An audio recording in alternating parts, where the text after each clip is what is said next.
school so well. And Lord, as they take the field this evening, we pray keep them safe.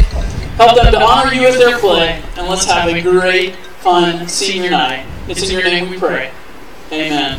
Let's hear it one more time for all the seniors. Amen. Hello again, everybody, and welcome to another night of high school football in Northwest Georgia. Tonight's broadcast is being brought to you live from Jacob Dennis Field in Kennesaw, Georgia, where the Darlington Tigers are visiting the North Cobb Christian Eagles in the last regularly scheduled game of the 2019 season. I'm Steve Conrad. I'm here with Matt Davis tonight in Kennesaw, and Darlington traveling down here for this game. And if you want to listen to the game, you can listen to it on WLAQ1410.com. You also can listen to it on the TuneIn app that you can load down to your mobile device.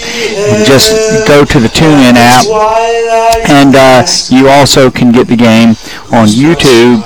Go to YouTube and punch in R. Swiger numeric 1 and search for that. And we're going to pause for just a moment as we have the national anthem here in Kennesaw. And the rockets break below, the bombs bursting in air, gave proof through the night that our flag was still there. Oh, say does that star-spangled banner yet wave o'er the land of the free and the home of the brave. All right, thank you for pausing with us for the national anthem. And Matt, we've already talked about the fact you and I are here tonight in Kennesaw, Georgia. North Cobb Christian Eagles, they're 6-2, 3-2 in the region. Darlington comes in 8-0, 5-0 in the region. This is the last regular season scheduled game. Darlington Tigers clinched the Sub-Region A last week, and will play the winner of the Whitfield Academy Fellowship Christian game tonight for the region championship next week. But the Tigers have a tall order tonight, and they're going to have to make sure that they are focused on tonight's game to continue their march to the playoffs and maintain a high power ranking. Absolutely, Steve, and I mean, it's no secret that this is one of the teams that Darlington lost to during the regular season last year, and so not only do they want to remain perfect for the season, let's face it, they want to come here tonight on senior night and spoil it for North Cobb Christian and get some revenge for what happened last season. And so this is a team that I think you're going to see come out with some fire tonight. They are going to be focused. They're going to have a great game plan, and it's also no secret, Steve, that this team runs a pretty unique offense, and it will remind you, if you're a Georgia Tech fan, of Paul Johnson's option offense with the triple option that was at Georgia Tech for over a decade. So that'll be, something interesting to watch, and there's some different ways that you can deal with that. But since it's an offense that you don't see week in, week out, sometimes it can be difficult for teams to adjust on defense to stop that offense. Well, it is, and you've got to play your gaps. This is one of those defenses that requires you have to be more disciplined to play this kind of an offense. Your defense has to be disciplined. Play the gaps, play your assignments, because if you miss one assignment, somebody can be gone.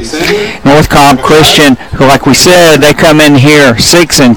They're 3-2 in the region. Mark Hollers has done a great job with them. They lost to Bowden 27-21. Lost last week to Christian Heritage 21-20, and Gage Leonard, who tormented us so much down at Darlington, blocked an extra point inside 2 minutes of the game, and that was the difference in the game. So this is a very, very tough team, and Darlington has to come in here and be focused offensively as well as defensively.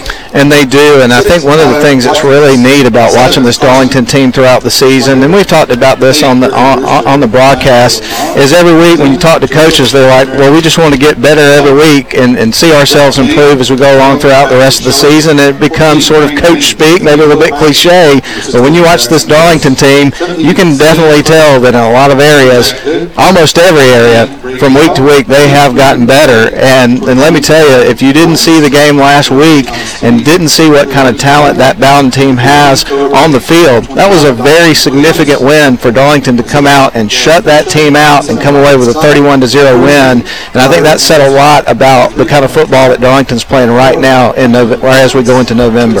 Well, oddly enough, Matt, last week Darlington won 31-0, but the scoring average for offense dropped a little bit because Darlington came into last week's game averaging over 38 points a game. Now we dropped down to 37 points a game, but the Tigers' defensive points allowed per game dropped. Also, Tigers only giving up 8.6 points per football game. Average margin of victory 28.5, as opposed to North Cobb Christian.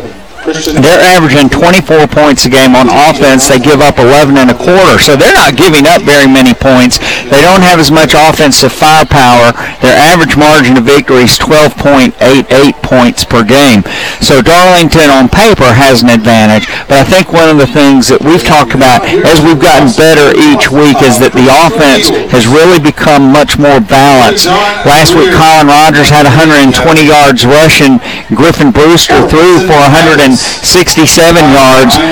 Those are the kinds of things that bring to the table, or this team brings to the table, that we haven't always seen, is the passing game that Griffin Brewster has thrown for 1,147 yards so far this year has really been a big plus for the Darlington's offense and the balance. No question about it, and with every week, but especially when you're playing up against a ball control, time of possession control type of offense like the option offense is, it's very, very, very key that when Darlington has the football that they find ways to get it down the field and score when they have possession of the football, because if North Cobb Christian is able to get out there and get first downs, keep the chains moving, and control possession, then you'll end up in a situation where the opportunities don't happen as often as sometimes they do. So that'll be very key, I think, in this game for Darlington to score when they have the football. And let's talk a little bit about the leaders. Of course, everybody knows about Colin Rogers. He is a hammer. He is going to hammer people all night long. Darlington has been very, very effective running between the tackles with Colin Rogers, but extremely effective on an in sweep to the short side of the field, typically to the left, with Tate Ratledge out in front. And so that's one of the bread and butter plays for Darlington. And Griffin Brewster, like we said, 1,145 yards passing, 13 touchdown passes, Matt, only one interception. But one of the things that Darlington has as an ace in the hole, Patrick Shelley, 6 for 6 on passing this year with 2 touchdowns. Don't do it very often, but that is something that becomes a huge ace in the hole for you if you have to go to the well with Patrick Shelley carrying the ball. Looks like he's carrying the ball, then he pulls up and passes the ball. He's very accurate, and that could come into play as we get deeper toward the playoffs. No question about it. And I think one of the things that's interesting when you look at the stats for the wide receivers for Darlington is they spread it out so much that when you look at the individual stats, they're not going to blow you away in terms of the yardage, but when you look a little bit further, you notice that since they're distributing the ball, these guys are getting some pretty big chunks of yardage when they get the ball. So that's one of the weapons that you have with this Darlington team, is they've got 5 or 6 guys that they really trust and that Griffin Brewster has a good chemistry with. So ball distribution has been excellent this year for Darlington. Well, and 2 receivers have about 750 of the passing yards that Griffin Brewster has. So those 2 receivers, but again, that's 450 yards spread around some other people. So Darlington does spread the ball around. And one of the things that we've talked about before, Matt, we talk about it all the time. Of course, if you follow football, the fundamentals, blocking and tackling, but your fundamentally sound football teams are the best, and usually those teams excel in special teams. Darlington with Tate Ratledge punting the ball, he's very athletic, he can punt the ball well, but the point after Brinson Summer, 31 for 31, perfect, and he's 4 for 5 on field goals, including that great 47-yarder last week.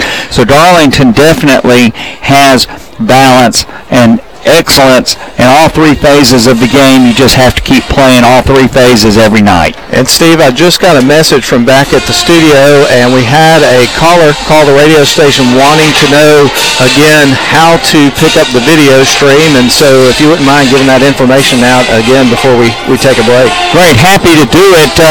That is, you go to YouTube, and then you search R. Swiger numeric 1. R. Swiger numeric 1. That's R-S-W-I-G-E-R numeric 1. Darlington broadcast will pop up, and we're fortunate to have Dave Corbin and Scott Porterfield. They're doing the camera work, and they do a great job up here. They've even set us up with an instant replay monitor so we can watch that, but do a great job on the live stream. Indeed they do, and I think you can also go to the Darlington website and navigate your way to it. There's a few different ways that you can get to it, but we certainly appreciate people following the coverage, whether it's on the live stream, whether it's on WLAQ1410.com, 1410 AM, the original, or 96.9 FM, the new 96.9 FM. We got you covered, Steve. We do have you covered, and if you are a monk in Bangkok, you can listen to the game or live stream it via the World Wide Web, and there are Darlington fans all over the country. Lots of grandparents listen to these games and watch them. They can't make them up here, like Brenson's grandmother down in Dublin, who doesn't make it up very often, Miss Evelyn, but she's watching all the time and listening, and boy, she's got a great grandson. He's doing a great job. He is, and I think that's one of the things that's so much fun about watching this team is we could just run down the roster and tell you a few things about each of the players and contributions they've made to this special 8-0 season that the Darlington Tigers have going, and they're looking to keep it going here tonight. And if they can win this game and then find a way next week to pick up the region championship, they're going to set themselves up in the best position possible in terms of those power rankings and getting ready for the playoffs. So I certainly think they have the talent and the makeup to do it, but it's just a matter of getting out there from night to night and, as you mentioned, executing and playing sound fundamental football and making the fewest mistakes possible. And if they can do that tonight, they can be successful. And you got to bring your A game. You do. Every game, Matt. We're going to send it back to the studio for a short commercial break. We'll come back with the captain's final thoughts before the game starts. Don't go away, ladies and gentlemen. Get your helmets. Get them on. Get ready to get those chin straps buckled, because we're going to be bringing you high school football from Jacob Dennis Field in Kennesaw, Darlington, North Cobb Christian. We'll go away for 30 seconds and we'll be back for tonight's broadcast.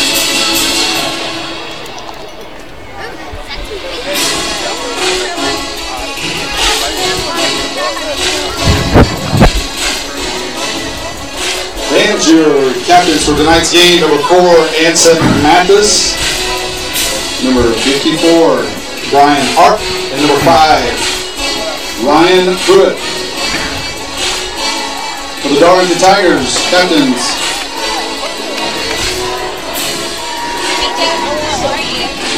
number 63, Cam Fountain, number 26, Gavin Borsa, number 3, Sam Welborn. All right. And number 34. All right, ladies and gentlemen, we're back at Jacob Dennis Field, North Cobb Christian, Darlington. Captains are coming out onto the field. Matt, Jacob Dennis Field, named after a North Cobb Christian graduate who died in action in the military service in 2010. Well thought of here in the North Cobb Christian community, and the field here at North Cobb Christian School is named after him. And they have a nice monument for him. It's the first thing that you see, Steve, as it should be when you walk out to the field, and has a plaque that explains what happened to him and what he means to this community. And it's just a really, really touching sight to see that as you come in and see him honored in that way. And we certainly appreciate his service and also his family and everything that they had to endure as they go out and, of course, protect our country. And unfortunately, he had to pay the ultimate price. And, you know, we say it over and over again, but we don't say it enough. But I remember my dad was a World War II veteran, but he said always be sure that you thank those men and women who were in the military service whenever and wherever they were for their service to our country, because they are invaluable to us. All right, tonight's captains that are out on the field: North Cobb Christian, Brian Ark, number 54, big lineman; Anson Mathis, their great quarterback; and Ryan Pruitt, one of their great running backs. For Darlington, we have Cam Fountain, Gavin Forsha, Sam Wellborn, and Hampton Watkins. North Cobb Christian is going to receive the opening kickoff tonight. Their colors, Matt, are blue, silver, and white, kind of a Carolina blue. And then they have a dark blue as well for their jerseys. Darlington in their white travel jerseys, purple numerals, white pants, white helmets with purple tiger paws. Tigers will be defending the goal to the west. They'll be going left to right on your radio dial. And North Cobb Christian with those Carolina blue helmets. And then they've got the navy jerseys, white numerals, navy pants. They'll be going right to left on your radio dial. They'll get the ball first. And as Matt mentioned, this game tonight, even though Darlington has won the sub-region and will play for the region championship next week, Matt, Darlington is number 3 in the power rankings tonight. So we want to be sure that we explain the power rankings are involved in the playoffs where you seed. Also, thanks to Steak and Shake. They're sponsoring the pre-game show. They'll sponsor the halftime show and the post-game show tonight here on WLAQ. And Honeymoon Bakery, icing on the cake, player of the game. Thanks again to Kevin Dillman and the great folks at Honeymoon Bakery. Honeymoon Bakery down on Broad Street in Rome, Georgia. Honeymoon Bakery, icing on the cake, player of the game. Beautiful fall evening out here tonight. It is cool. This is the first really good fall weather we've had. It's down in the 40s, but no wind tonight. And we're outside, set up outside of the press box, very small press box here. So only the press box announcers and some of the coaches are in there. But we got great seats here, and we're about ready to bring you high school football. Get those chin straps buckled. Brinson Sumner teeing it up for Darlington. And Matt, this is going to be a great game and great high school festive atmosphere. It really will be, and it'll be interesting to see North Cobb Christian come out on offense and see if they're able to establish that B-back dive, because really that's the play that gets that offense going, because if they can get 3 or 4 yards a play there starting off on series, then they can stay ahead of the chains and can make things interesting. And so Darlington's going to have a lot of work to do to try to prevent that from happening. All right, and let's see. I can't make out the numbers of the men waiting deep, but here we go. High school football. Toe meets leather. Line drive kick, not real high. It's going to come down to a man at the 5 on the far side. He's running straight upfield with blockers. He cuts inside speed. 30, 40. He is going to be at midfield before he's dropped. Good speed, good field position for the Eagles for their first possession of the night, Matt. Absolutely. It was a big return, and that's going to be one of the guys that we're going to call a lot. Cameron Hall, he obviously has fast wheels, low center of gravity. He's hard to bring down, and he is going to give them great field position to start this football game. All right, Anson Mathis, the quarterback, he's the senior, and he's going to lead this offense. It's a triple option offense. Matt, I think they throw the ball a little better this year than they did last year, so there's more balance to their offense. And let's see how Darlington will line up with Kate Brock on the middle linebacker, middle guard spot. Tate Ratledge on this side, Luke Lewis on the other side. And first play is going to be a handoff to Cameron Hall. And Matt, he just got wrapped up by Tate Ratledge, and that's going to be the end of that. And Tate actually slid down the line, Matt, and made a great tackle on that play. He did, only 2 yards on that play, and so if you're North Cobb Christian right there off of the bat on that first play, you're already behind schedule in what you're trying to do. So Tate Ratledge comes up big, and we call his name early, Steve. Second down and 8, ball on the 49-yard line of the Tigers. On the far hash mark, North Cobb Christian, one wide out to this side with a wingback on the far side. And it's going to be a handoff to the fullback, and the fullback is going to dive forward for about 5. He's going to be down to the 44-yard line of the Tigers, and that's going to leave the Eagles with a short third down and about 3.5. And that's Ryan Pruitt, and what a great play there by North Cobb Christian. That's the be-back guy that we've been talking about in the pregame, and that is the bread and butter of getting this offense started. So Darlington is going to have to pin their ears back and prevent that play from being successful. As Matt said, if you stop that dive, then you can really, really create havoc for the offense of North Cobb Christian. And this is going to be a handoff to the fullback again, and he just burst off the right side of the center, and I think he's going to have a first down. Low, Matt, he'll be about a half yard shy. That was Caleb Cannon, and one other thing you'll notice, if you look down the roster of this team, we're talking about seniors and juniors, guys that have been playing this offense for several years under Coach Hollers. They know how to play this offense. This is going to be a tough game, I have a feeling. Well, it is, and their play comes in with John Greer. He's a junior wide receiver. Fourth down and about a half a yard. The line to make is just outside of the Darlington 41. And you've got number 4, Anson Mathis. He's under center with a single setback, and he's going to just run a quarterback keeper. He will have the first down, and the first down of the night for the Eagles is at the Darlington 39. Another good play by North Cobb Christian. As you mentioned, the quarterback decided to keep the football. They were unable to stop him, and so they get a fresh set of downs. Yeah, and they've already run 2.5 minutes off the clock, Matt, and this is what you don't want to have happen with North Cobb Christian, is allow them to get into a rhythm and run time off the clock. And that is exactly what they're going to try to do, and so far this has looked like a typical drive of successful option team. All right. Mathis under center, man in motion. He's going to hand it off on a man trying to get a reverse, and Darlington played it perfectly. Cameron Hall going left to right, and he got swallowed up by 2 defenders out there, and that's going to be no gain. That was a great play. Actually a loss. Great play by the defense, Steve. They followed their assignment, stayed home, made a nice stop, and that is massive, and hopefully they can build on that momentum.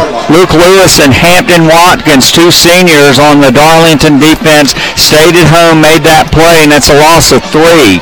So it's going to be second down and 13 for the Eagles. First possession of the night. For either team. Mathis under center with single setback, man in motion, right to left, quick pitch coming out here to a man who's trying to get to the sideline. And boy, great play there by Patrick Shelley. He got off his block, and Frank Manning, and they made great play out here. It's going to be a gain of a yard maybe, and now it's going to be third and long for the Eagles. Yeah, that's one of the base plays out of this offense, just a toss sweep coming to the near side, and like you said, Steve, the defense did a great job on the edge there, not giving him any space, and things are going strong for the defense right now. Yeah, Cameron Hall is holding his arm, Matt. I don't know if he injured it on that play, but he certainly was holding it.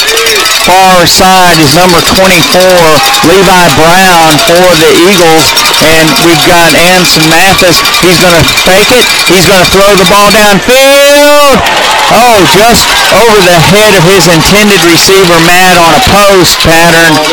Levi Brown trying to get there, incomplete, and it's going to be fourth down and about 12 for the Eagles. And that's what you'll see with this team. They're going to run the football primarily and of course, pitch the ball and things of that nature, but then every now and then they're going to hit you one of those passes downfield, try to catch you sleeping, but that time he overthrew his receiver.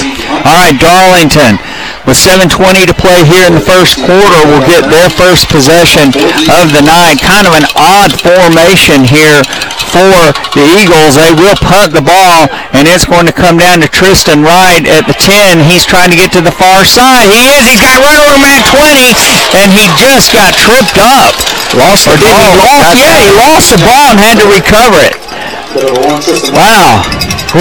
First and 10 for the Tigers. So that'll be first and 10 for Darlington, and that will be at their own 20. I think that's where it's spotted. Yes, at the 20.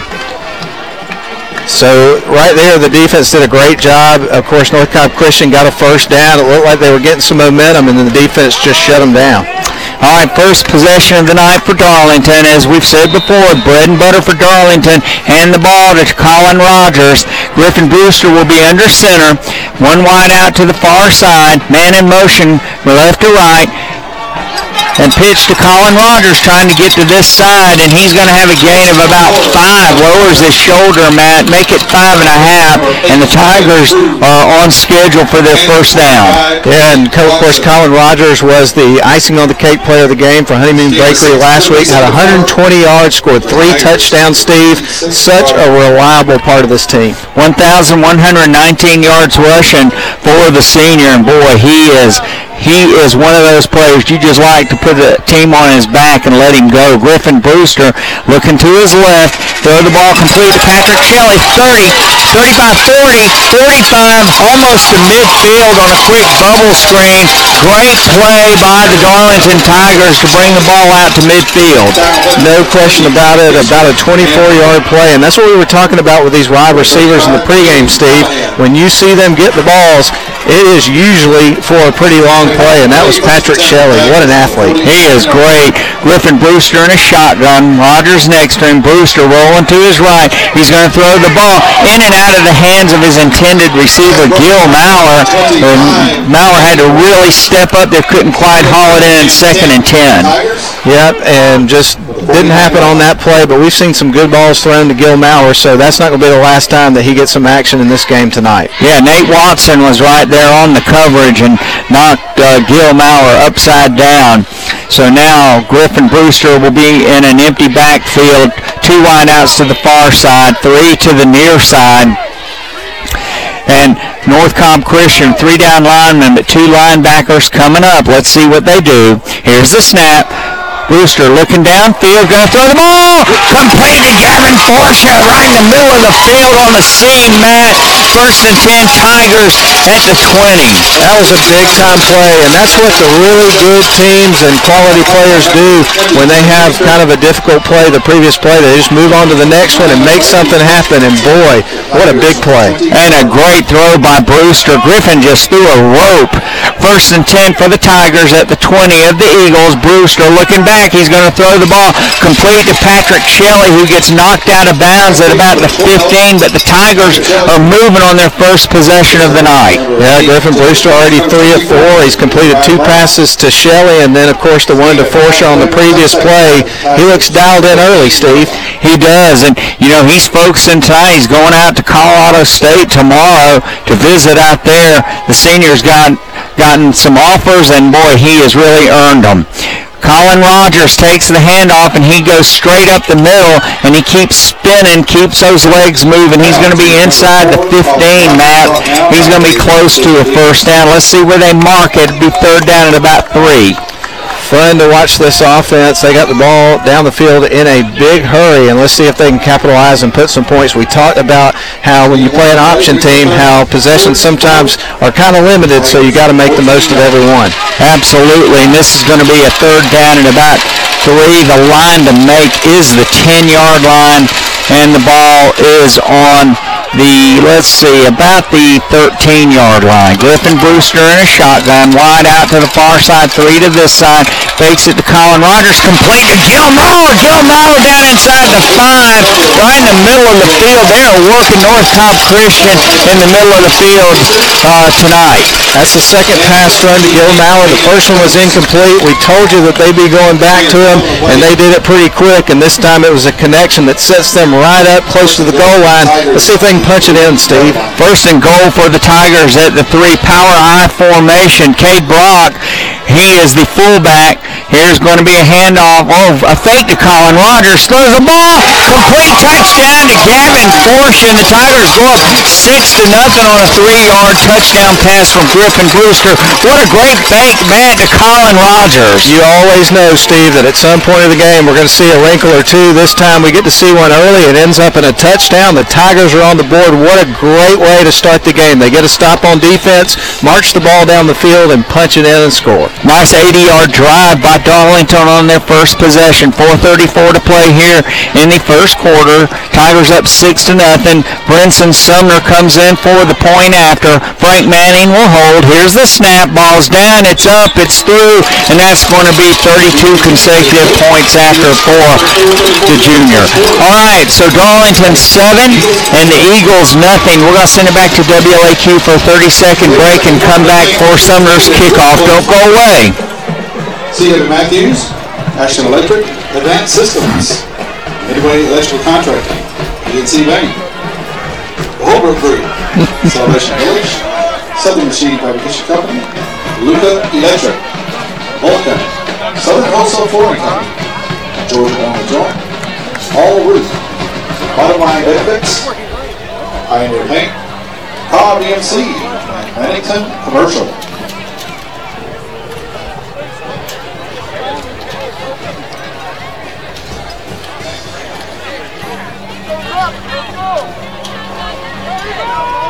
All right, we're back here at North Cobb Christian High School. Darlington up 7-0.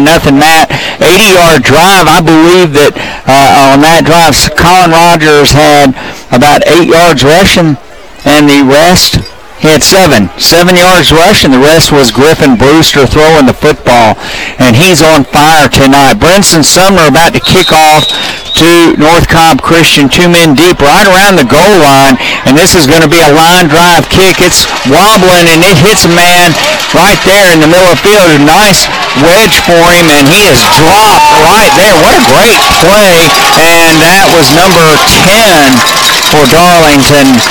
Let's see,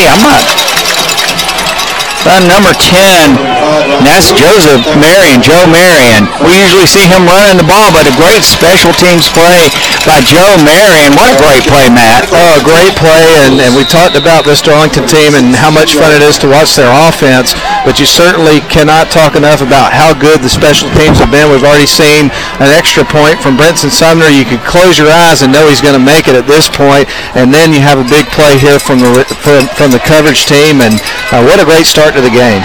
All right. The Eagles will scrimmage from their 15.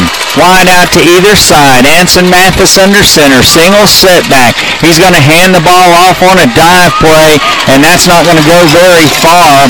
Darlington interior stops at Dawson Williams right there in the middle of it. Matt, that's what we were talking about. You got to stop that dive. Gain of about 2.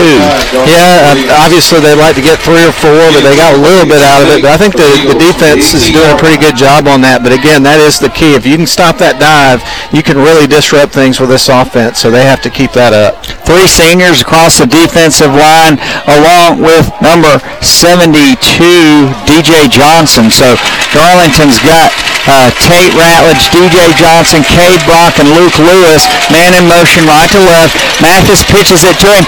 Oh, what a great play! Holy cow! Colin Rogers.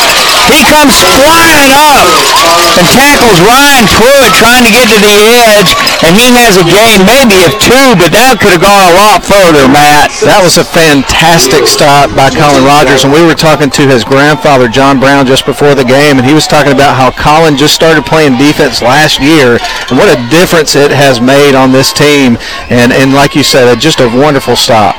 All right, this is going to be a 3rd down and about 6. The line to make is the 26-yard line of the Eagles. Darlington up 7-0 if you just joined us. Anson Mathis, the senior, he's under center.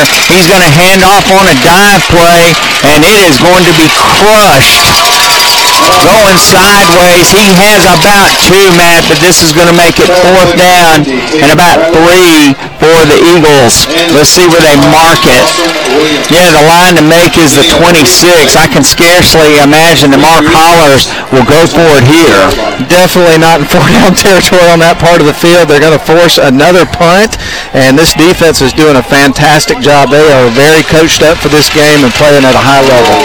Man, what I'm really impressed with was how the defensive linemen are sliding down the line, and they're making these stops. So that is really great. Kind of an awkward or an odd formation for the Eagles. And that ball's partially blocked, and then gets a roll for the Eagles. It's going to be at midfield down to the 48-yard line of Darlington. But Darlington partially blocked that, Matt, against special teams. Absolutely. Another big special teams play, and here you have a situation where an offense that was just firing all cylinders on that first drive, you give them a short field, so things are not going in favor of North Cobb Christian in a big way so far.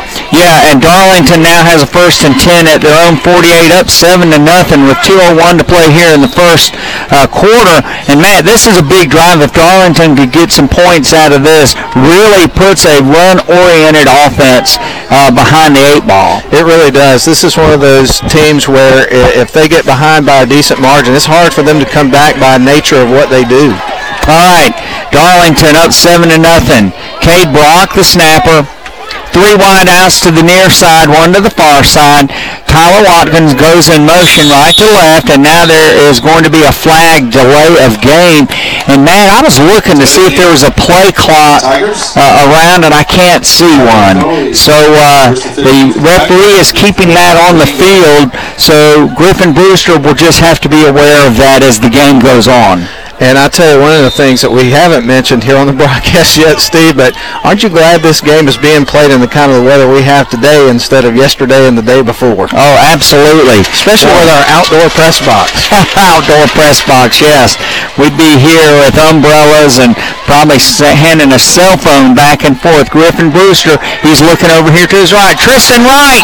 Oh, incomplete. That ball almost got picked off. Perfect throw, and he just bobbled it, and it's going to be 2nd down and 15. Yeah, that was a tough play right there, and it was a decent throw to Tristan, but it just kind of got bounced off of his hand, and he couldn't gain control of the ball, but luckily it was an incomplete pass and not an interception. All right, 2nd down and 15. The Tigers behind schedule right now on this particular possession. 1:56 to play here in the first quarter. Darlington up 7-0. If you're just joining us on a 3-yard touchdown pass from Griffin Brewster to Gavin Forsha. And it's going to be a fake to Colin Rogers. Griffin Brewster with pressure. He's going to throw the ball in and out of the hands of Hampton Watkins. And so the Darlington Tigers now have a 3rd down and 15. And Steve, as you pointed out earlier in the broadcast, last week against Bowden, getting that win, Darlington was able to clinch the sub-region. So once they get past this game, next week we'll be on the road again and watching the region championship game. So that'll be a lot of interesting times, and we're looking forward to that as well. Yeah, and we'll be bringing you updates of the Fellowship Christian Whitfield Academy game, because that will decide the sub-region B champion, and that will be the winner of that game will be the Tigers' opponent. But first things first, Darlington with a 3rd down and 15 at their own 43. Griffin Brewster back to throw, looking downfield. He's going to throw the ball. Oh! In and out of the hands of a defender. That was Isaiah Williams. 2 receivers were running down the field, Matt. I'm not sure which one he was throwing it to. I'm not either. I think normally we wouldn't say this, but I think that one was just not a very great throw right there. And like you say, he gave an opportunity to Isaiah Williams, and it looked like he may pick that one off, but luckily it was a little out of his reach. All right, it's going to be 4th and 15, and Tate Ratledge will be in punt formation for the Darlington Tigers. And here's the snap. Here's the punt. It's going to be a high kick, and it's going to hit the ground and roll inside the 20-yard line, and it's going to be downed there. I believe they're going to mark it at the 16, Matt. So North Cobb Christian will have bad field position again.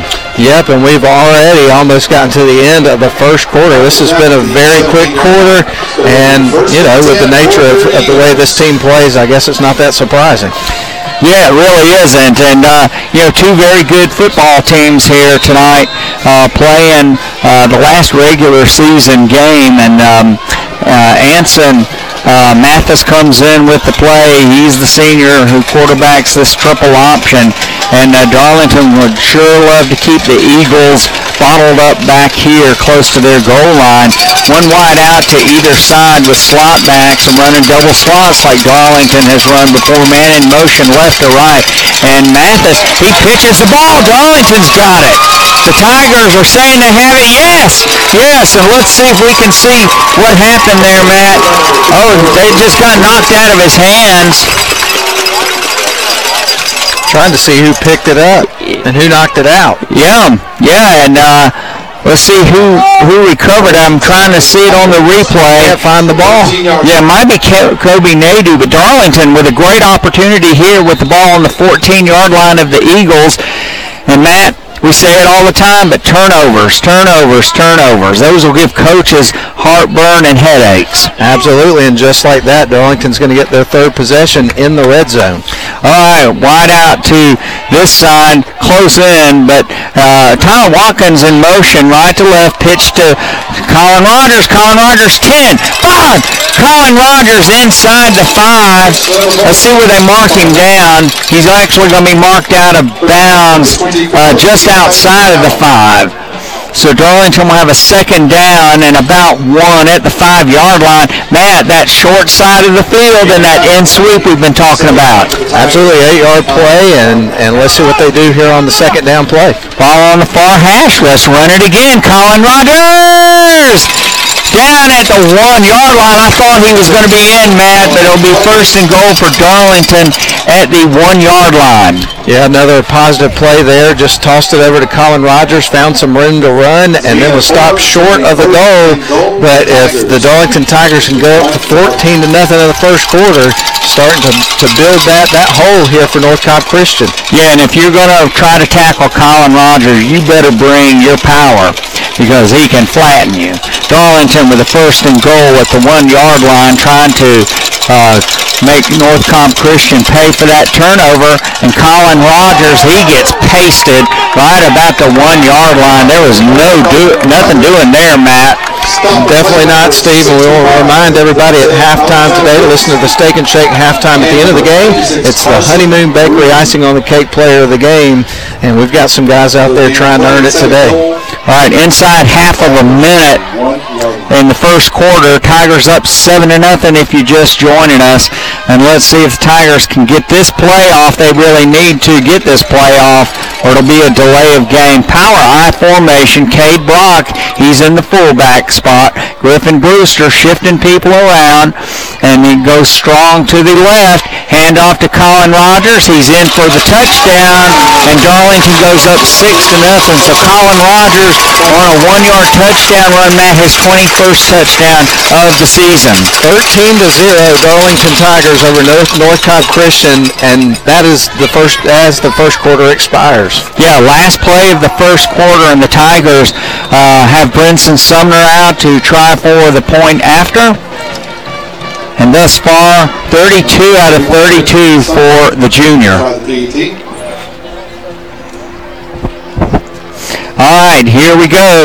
Frank Manning will hold the snap. Here it is. It's down. It's up. It's through. And that will make it 14-0. So the first quarter ends on a 1-yard touchdown run by Colin Rogers, converting off of the fumble by the North Cobb Christian Eagles.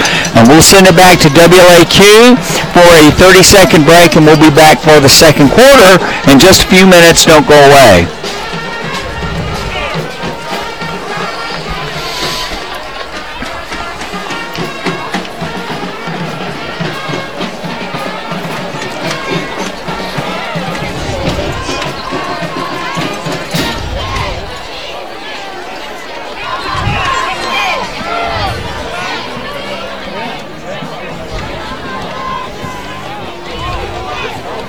Y'all doing okay? We're doing good. We're doing great, thanks.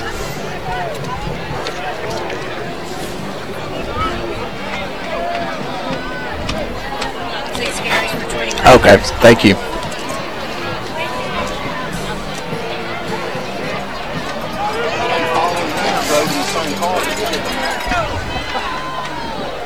Yes, they do. Tigers, cover! All right, Brinson. Number 31, Brinson Sumner on to kick off.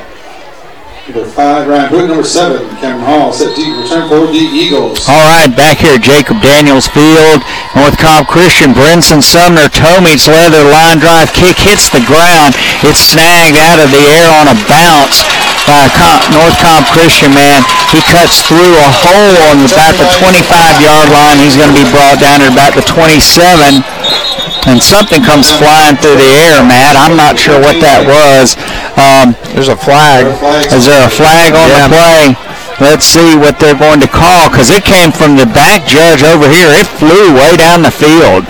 So let's see. what they're going to call. And while they're sorting that out, just go through the first quarter stats. Darlington, Griffin Brewster, 5 for 9 on passing, and he had a touchdown pass, 5 rushes for Darlington, so 14 plays, 11 plays for North Cobb Christian.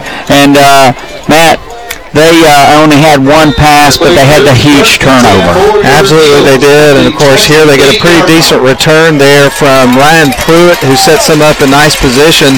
And for North Cobb Christian, with the type of offense they run, they're going to have to respond quick as Darlington's firing on all cylinders on offense. First play of the second quarter, Darlington up 14-0. And Mathis under center. He's going to hand the ball on a reverse, a little counter play, and that's going to be number 7, Carmen Hall, coming out to about the 34-yard line. Nice little run by the Eagles. Yeah, it was a nice run, and of course Cameron Hall, as you mentioned, with the carry, made a man miss, got a few extra yards out of doing so, and that's certainly one of the things that this team has done well throughout the year. All right, second down and about 3. The line to make is the 38-yard line, and the ball's on the 35. Darlington up 14-0. This is one, Matt, where you really don't want to let them get a time-consuming drive on you here and take away your momentum. All right, Mathis under center, man in motion, goes left to right. He's going to come this way, and Darlington's going to swarm him under. Boy, Matt, that was a great defensive play out here by Cade Brock, and he had some help with Dawson Williams and Gavin Forsha out here. Absolutely, and as we've talked about with this offense, on every play, there are 3 different things you got to account for: the dive, of course, the quarterback can run it, or the pitch man, and that time the quarterback elected to run, and the defense, they were just standing tall and were ready for it. Loss of 2 on the play, so it's going to be a 3rd down and 5 for the Eagles, and they're going to try to get something going here. They're going to have to call a timeout, Matt. They're just standing there. And the coach, Mark Hollers, he's going to let the play clock run down. Now they're going to call a timeout. So timeout on the field. 14, Darlington, 0 for the Eagles. We'll send it back to WLAQ for a quick 30-second message and then come back. Don't go away.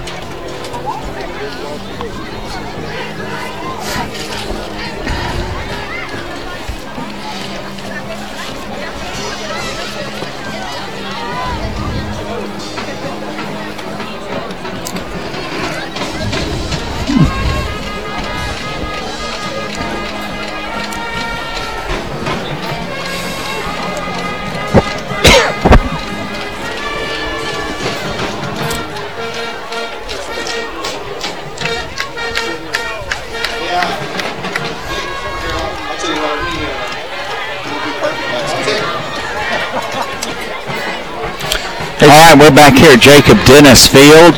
North Cobb Christian with a 3rd down and 5. They trail by 14 with 10:18 to play in the first half, Matt, and Darlington gets the ball to start the second half. So every possession is very important for the Eagles right now. And I got a score update for you real quick before the play. Fellowship Christian, they are up over Whitfield 14-3 currently.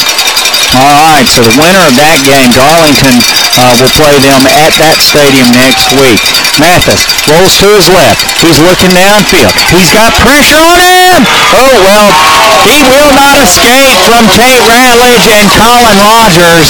Matt, I can't imagine anybody escaping from that. He's going to be sacked, and North Cobb Christian will be forced to punt. Yeah, another 3 and out there for North Cobb Christian. The quarterback elected to run the football again on that play, and there was nothing there for him. And so now this red-hot Darlington offense is getting the ball back. And Tate Ratledge, boy, he's really playing a great game, as is Cade Brock and Luke Lewis, DJ Johnson, the defensive line for the Tigers, and Dawson Williams everywhere tonight for the Darlington Tigers.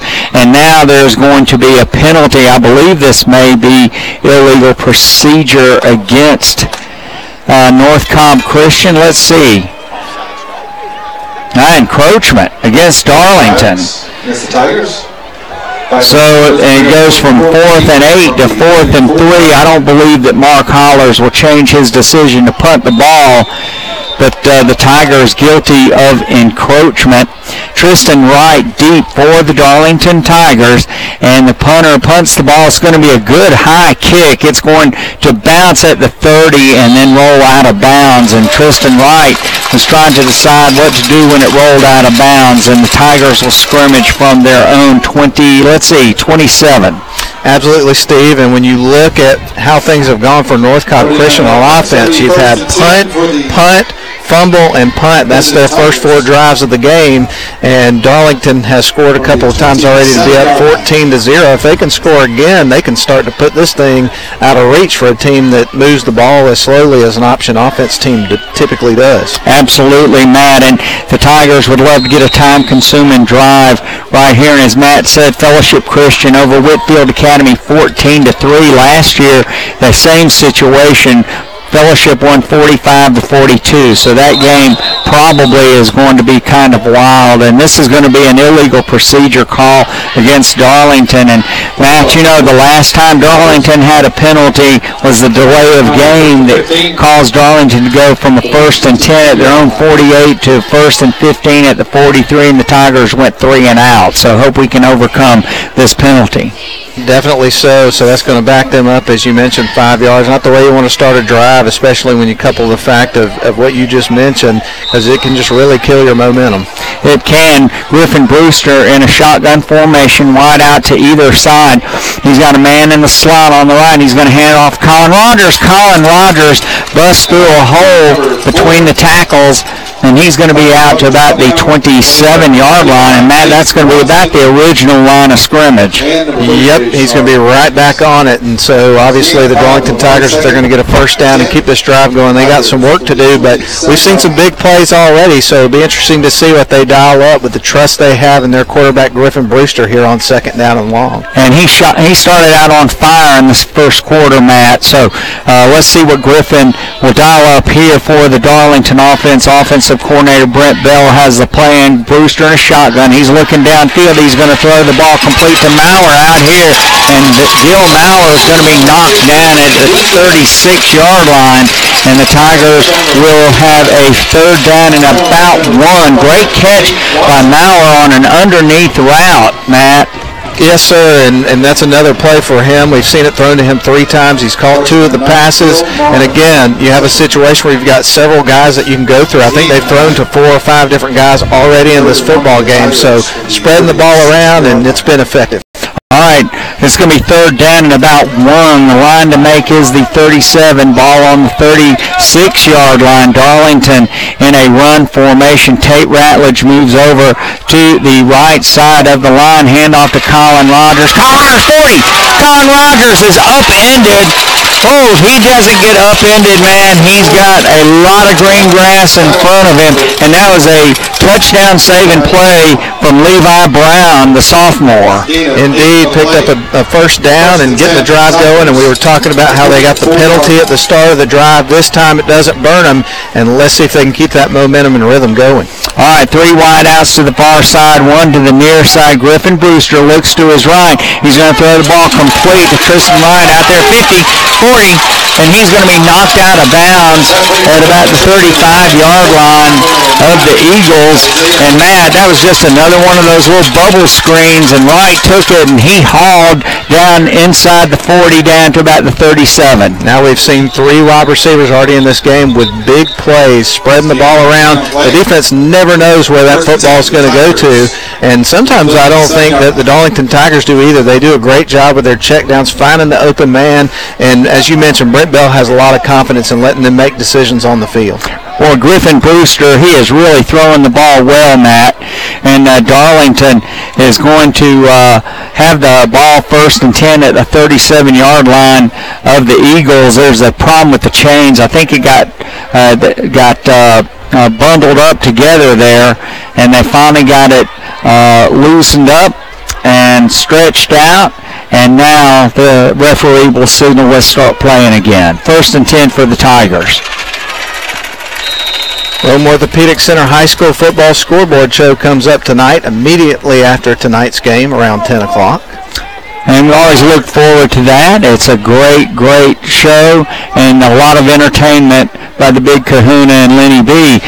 Griffin Brewster looks over to his right and throws the ball in and out of the hands of his intended receiver, Hampton Watkins, and it's going to be 2nd and 10 for the Tigers. Yeah, it'll be interesting to see what they dial up here on this 2nd and 10. And obviously tonight we've seen a lot of big plays with the wide receivers.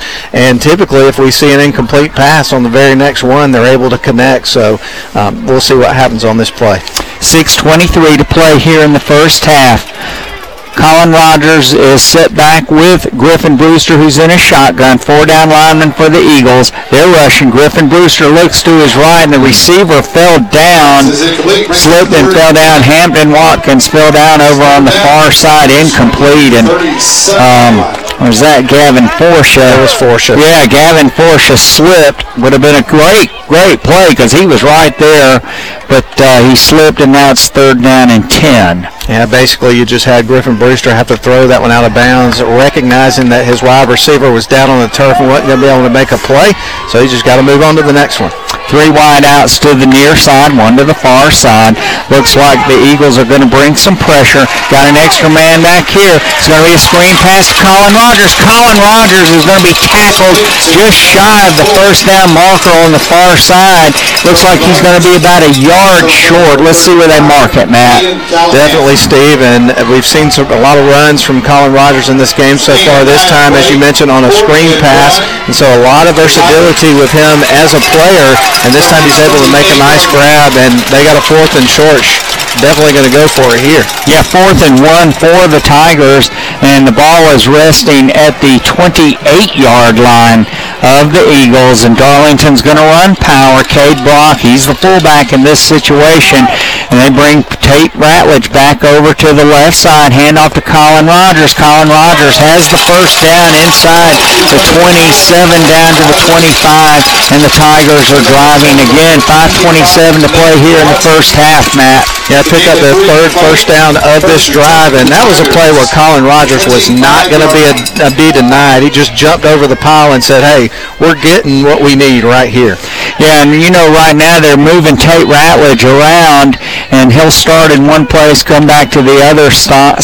Sometimes he's playing left tackle. That time he was actually playing tight end. 1st and 10 for the Tigers, wide out to either side, and Darlington's going to be forced to call a timeout. So 5:01 to play here in the first half. Darlington 14, the Eagles nothing. We'll send it back to WLAQ for a 30-second break, and we'll come back after that break. We have hot chocolate, hot coffee, and chicken noodle soup.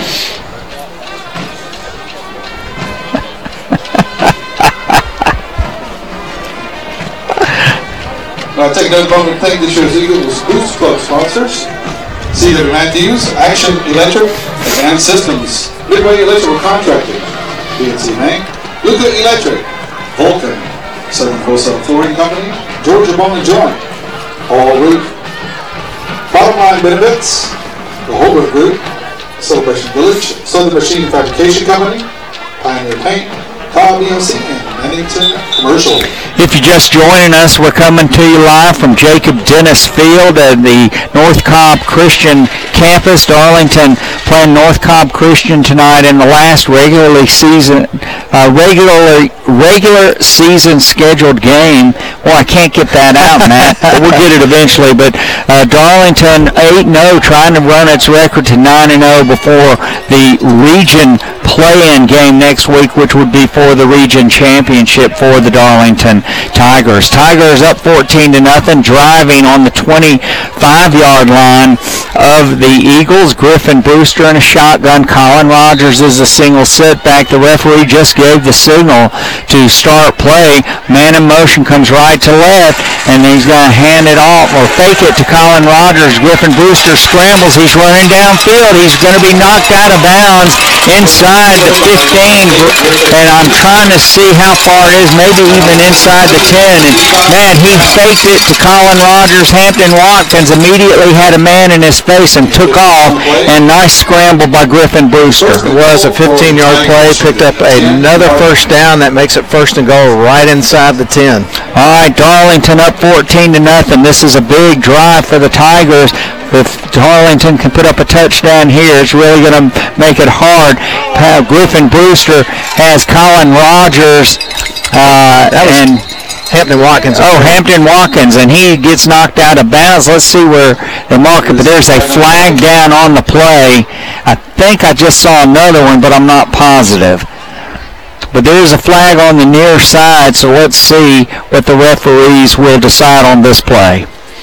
Big game tonight here in Kennesaw. Beautiful night for this football game. It is nice and chilly, and I don't know about you, but I love it. It feels great out here. It does. There's no wind. That's the key thing. You remember that day we did that baseball game, and it was a little colder than this, but the wind was blowing about 15 miles an hour. I thought we might have to be traded for some kind of frostbite or something after that, man. It was awful. Let's see what the referees decide. Hampton Watkins was inside the 5-yard line on a completion from Griffin Brewster. Ineligible and a loss of, I don't know exactly what he signaled there, Matt. Illegal participation, I think, was what was against Darlington, but he signaled something against North Cobb Christian. But they marked off 5 yards against the Tigers. All right, 2nd and goal from the 15, and I believe that's going to be encroachment against North Cobb Christian. It is, so we'll get those 5 back, and we'll be back to where we started. It looks kind of like a dance number. A little bit forward, a little bit back. Yeah, the cha-cha-cha. Yeah, that's right. Okay, now it's going to be 2nd and goal. Yes, because Darlington had lost a down, whatever it was that Darlington had. So 2nd and goal from the 10. I'm not sure what that was. Anyway, Griffin Brewster in a shotgun. Eagles bringing up extra people. And Brent Bell is changing the play. Brewster changing the play at the line of scrimmage. 4:43 to play here in the half. Handoff to Colin Rogers. He's cutting inside. He's running, leaning. Let's see. He's going to be down to about the half-yard line. So let's see where they mark it. From here, that's what it looks like, but I don't think he got that far, Matt. I think he got down to about the 3. Yeah, and as you mentioned, changing the play there at the line of scrimmage. They've been running this offense for the last few years, so these guys are very familiar with it, and the communication that you have to and from the sidelines is just unbelievable. 3rd down and goal. And this is from the 3. Here's Darlington, fumbled the ball. Man hit Colin Rushton. Trying to catch that young man's number that got in there and popped that ball out for North Cobb Christian. It's a little bit blurry there on the replay, so I'm not able to pick him up just yet. When he stands up, maybe I'll be able to get his name. But what a great defensive play by him. You got to give the guy credit for getting in there and getting that ball loose. Yeah, I think that was number 8, Jacob Cruz. And boy, he hit Colin Rogers and just had his helmet in the right spot, knocked the ball loose. So with 3:56 to play here in the first half, Darlington up by 14. Big fumble in the red zone. Anson Mathis, he is under center, and he's going to roll to this side. He's going to throw the ball complete to number 7, Cameron Hall out here, in a game maybe of about 4. Let's see where they mark it. Yeah, the good news there, I guess, is the fact that, obviously North Cobb Christian does not have good field position. The way this defense is playing, they just come out and make a big play to start, and so we'll see what happens. All right, that's going to be a gain of about 5. 2nd and 5 at the 20. The Eagles, they have 2 timeouts left, and they are going to have a 2nd and 5. Mathis, he's handing the ball off to the fullback, and the fullback's going to be out close to the first down at about the 25, and just holding on to that ball, Matt. Yeah, stop there by Dawson Williams. They get the first down and get the chains moving, and so Darlington's up 14-0. It kind of feels like they have a bigger lead than that, the way they've dominated the game, but North Cobb Christian is certainly still in it, especially if they can get a good drive here before half. 3 minutes to play here in the first half, and that's going to be a penalty, and that's going to be encroachment. Let's see. Referee is giving the signal. Encroachment by Darlington, so that'll be a 5-yard penalty against the Tigers. First and 5 for the Eagles. And right now, Matt, this just the last couple of minutes of the playing time. Darlington's been a little less focused than they had been. It really has been. I mean, when you look at the scoreboard, 14-0, the way Darlington has played tonight, it feels like they should be up by more than they are. So, hopefully they can keep this team out of rhythm on offense. Both teams had one turnover. Darlington turned a turnover into points. Mathis, he's back to throw. He had a man on him. He's going to throw the ball complete to a man at midfield. Darlington can't bring him down, and he's at 30, 20, and he has run out of bounds at the 15-yard line, and that is the play that they've been looking for. But now there are 2 flags down, and they're going to bring this back, I believe, Matt. Yes, holding against the offense. Wow. That's a big break there for the Darlington Tigers, without a doubt. Huge break, Matt. Huge break, and what a crushing penalty for the Eagles. Absolutely, because they finally come up with a massive play, and if they get the ball down the field and score right there, it's a 1-score game as you get ready to go into the locker room at halftime and having some momentum going to that position. So that was a great situation for Darlington to get the benefit of that holding call.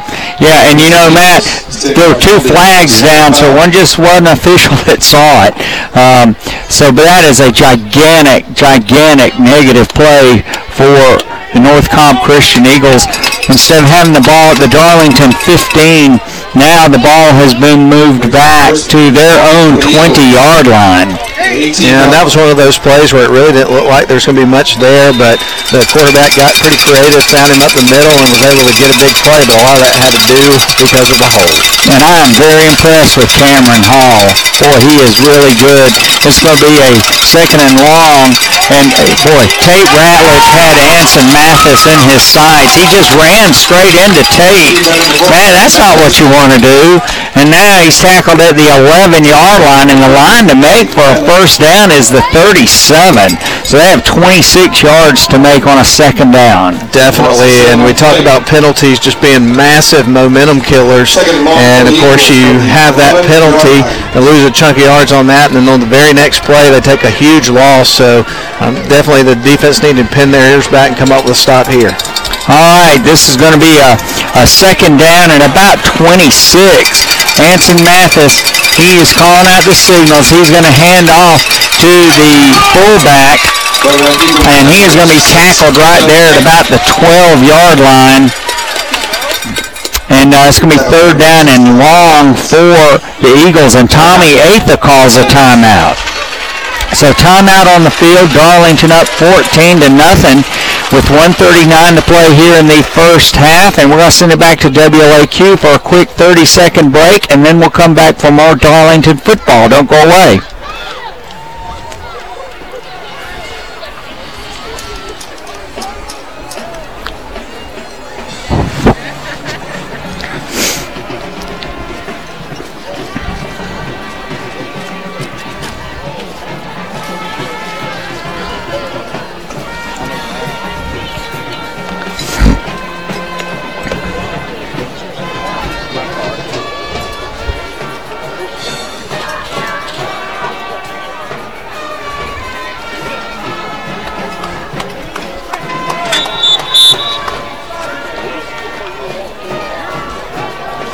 Back here at North Cobb Christian, Darlington up 14-0. 3rd down, Matt, and a mile for North Cobb Christian. The line to make is the 36-yard line of the Eagles, and they have the ball at their own 13. So y'all can do the math. I'm not very good at it, but it's a mile. And Darlington, if the Tigers can stop the Eagles here, could get the ball in good field position and try to get some more points before the end of the half. In any event, Mathis under center for North Cobb Christian, and he's going to fake the ball to his fullback, and then he is crushed. Colin Rogers on the tackle there. Another man came in to help, and Kobe Nadeau there, Colin Rogers, and Darlington calls a timeout. That may have been Frank Manning. I think it was Frank Manning. Yeah, sure was. Frank Manning all over the field as usual. 1:33 to play here in the first half, Matt. Timeout on the field. This is a big point of the game for Darlington and North Cobb Christian. It really is, and I kind of like to see that hit again because we've seen some nice hits from Frank Manning, but I don't know if we've seen him put one on somebody like he did on that play. He's got to be seeing stars after that. That was quite a hit. Yeah, Anson Mathis, he just kept the ball, nice conservative play, and the big, just the sequence there. Colin Rogers has the ball knocked out of his hands inside the 5-yard line. North Cobb Christian gets it. A big pass play down to the Darlington 15, then gets called back on a holding penalty. And so Darlington may get the ball here. Tristan Wright will be back to receive a punt. Strange formation for North Cobb Christian, their punt formation. But if it works, it works. Here's the snap, punt. It's going to be a line drive going to go over Tristan Wright's head, hits at the 30, bounces sideways, and Darlington will be 69 yards away from the end zone with 1:23 to play here in the half and no timeouts. And Steve, the sequence so far in possessions for North Cobb Christian: punt, fumble, punt, and that has not happened to this team probably at all this season. I mean, they've played very, very well and done a great job on offense and won a lot of games, and so Darlington's defense stepping up again. Yeah, they average 24 points a game, and they've been shut out in this half. Let's see what Darlington can do here with a minute 23 and no timeouts. Griffin Brewster, he was hot in the first quarter, and he's thrown the ball very well. He's going to be in a shotgun formation. North Cobb Christian bringing 5 people. Brewster looks to the sideline, going to be complete. I think that's Forsha, and he steps out of bounds at the 35-yard line. Yeah, just throwing a short pass out to the sidelines, getting out of bounds, stopping the clock, trying to get the ball down the field and see if they can get in position to get some points, not doing anything crazy and too risky. I mean, we've seen them get points out of situations like this season, Steve. Yes, absolutely, and if you use that sideline well, then you can make hay over on the sideline and preserve your clock. 2 wide outs to either side, bring 5 men.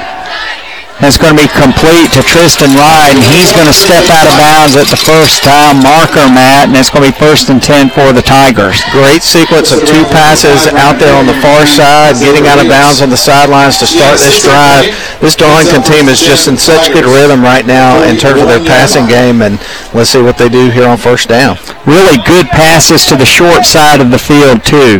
The distance is not as long as it would be over to this side. Griffin Brewster fakes it, and he's going to be sacked. Just nowhere to go. Faked it to the left, and then there was just nowhere to go. Tigers, they can still get the ball downfield. All right. And it's going to be Griffin Brewster just trying to get everybody into position. You got plenty of time. Looking downfield. He's going to throw the ball complete to Tristan Wright for a first down on the far side, and the Tigers are now in Eagles territory. And that's one of the things that's impressive about this team, Steve. The previous play got sacked. It was certainly a covered sack, and then they just get back to the line of scrimmage, dial up the next play, get a first down, and just move on with life. Absolutely, and he wasn't rushing it either. Made sure everybody was in the position they needed to be in and that they were all set. All right, Griffin Brewster in a shotgun, 2 wide outs to either side. Extra pressure from the Eagles. Griffin Brewster going to throw the ball complete to Patrick Shelley over the middle. Patrick Shelley is going to be down at about the 25-yard line. Let's see where they mark it, but a great throw. And Patrick Shelley right in the middle of the field. 39 seconds to play here in the first half. Tigers trying to get more points, up 14 already in the football game. Brewster rolling to his right. He's going to throw the ball complete. And I think that's Porsche again. Matt, they're running a little underneath pattern over there. And the man on the outside goes deep, and the man on the inside runs a short pattern.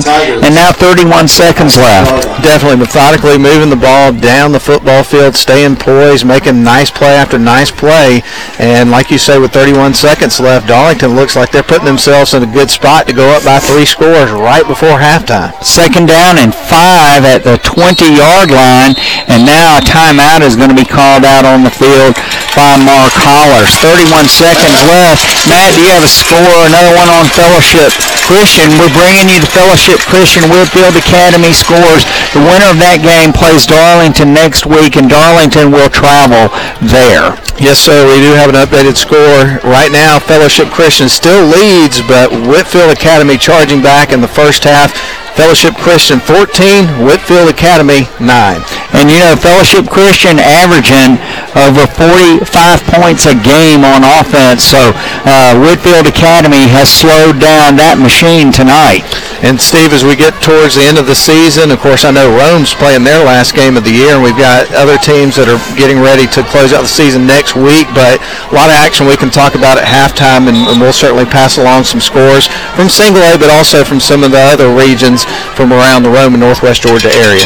And as we talked about before, Darlington number 3 in the power rankings for private schools this week, and the power rankings dictate the playoff seeding, so the higher up you are, the better off you are, and region winners always are placed above other people in the power rankings, and so it's critical for the Tigers to keep marching to win this region championship. All right, Griffin Brewster in a shotgun, looking to his right. He's going to throw the ball complete to a man. There was a receiver out there and then a defender on him, but he goes out of bounds. So 26 seconds to play here. The Tigers have the ball at about the 11-yard line, just outside of the 10-yard line. So the Tigers could get another first down conceivably inside the 1-yard line. Griffin Brewster brings the Tigers up to the line. 2 wide outs to this side, 2 to the far side. Colin Rogers on the left. Brewster looking downfield. Looking. Oh, no! In and out of the hands. Oh, my goodness. In and out of the hands of his intended receiver. Man, that was a touchdown. It was, and Tristan Wright immediately after missing that pass kind of threw his hands up, realizing, yep, that one's on me. It was a great throw by Griffin Brewster, but unfortunately, I think he got a little too excited knowing that was going to be another score for his team and couldn't hang on. All right, 19 seconds to play here in the first half. There's a flag down on the field. Let's see.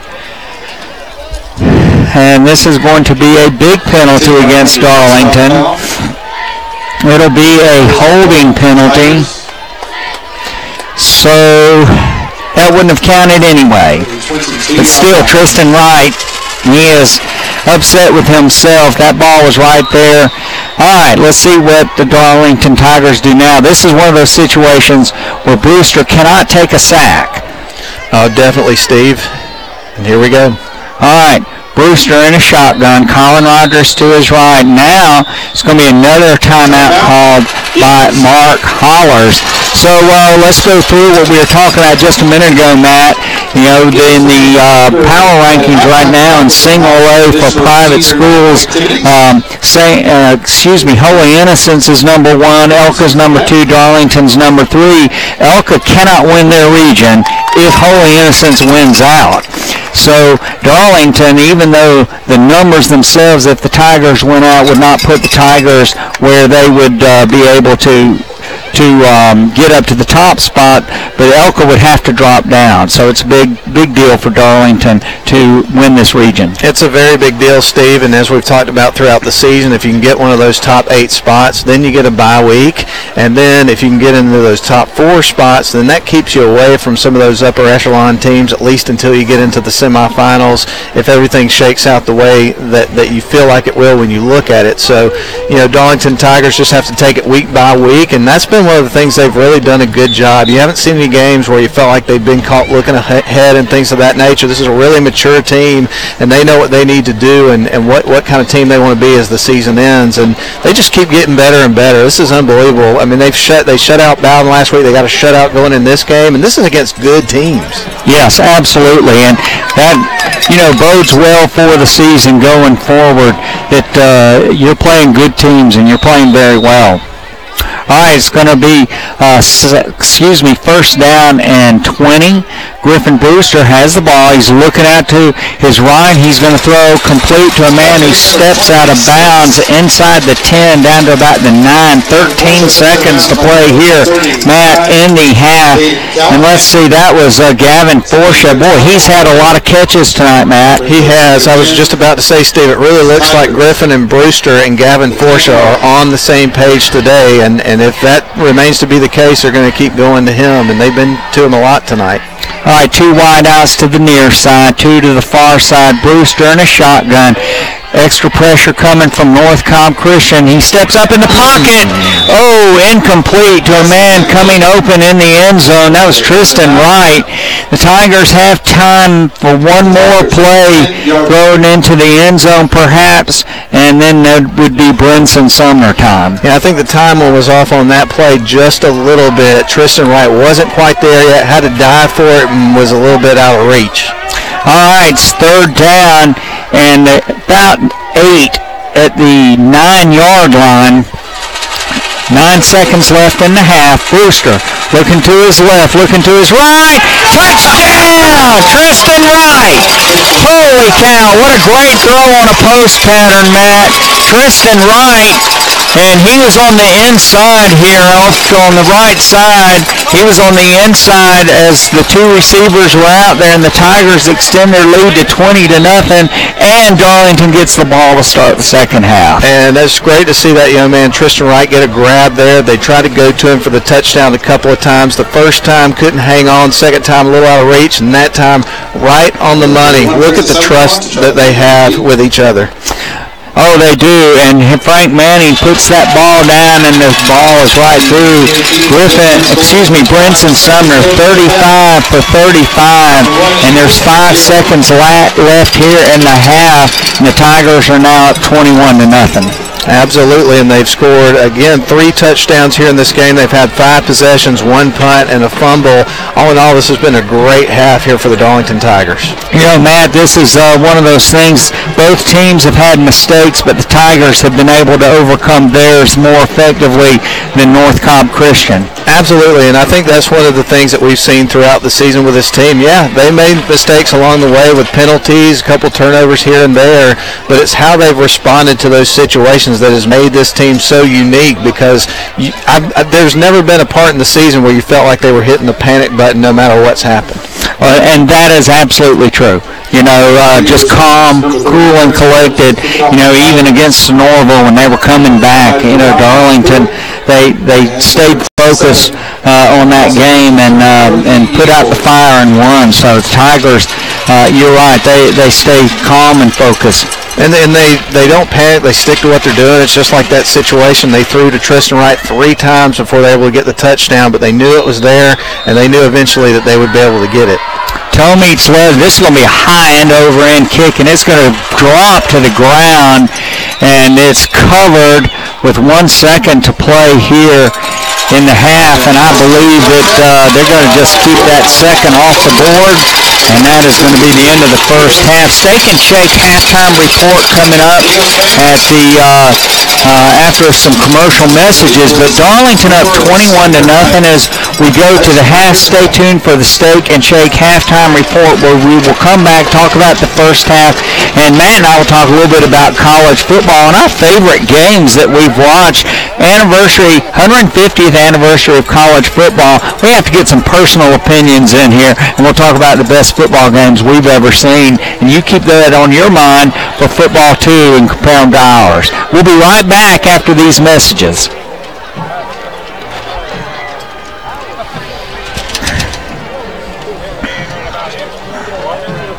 Sure, man.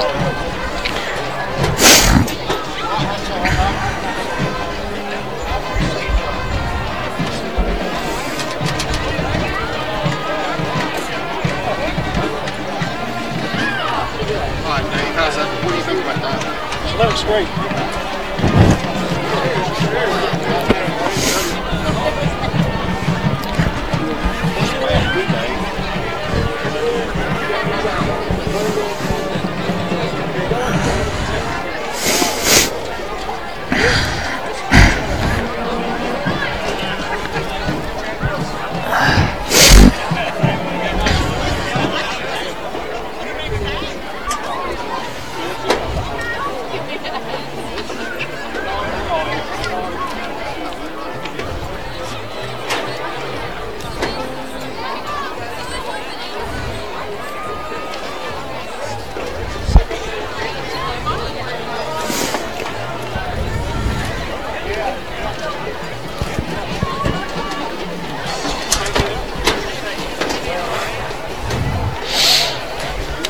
That's good.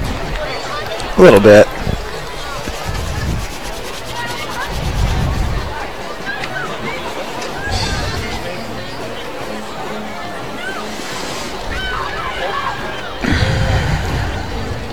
Ladies and gentlemen, as we continue our senior night festivities, we first want to make sure all our letters are nice and straight. Can we have a big hand for all of our parents who set all of our letters and numbers up tonight? We really appreciate that.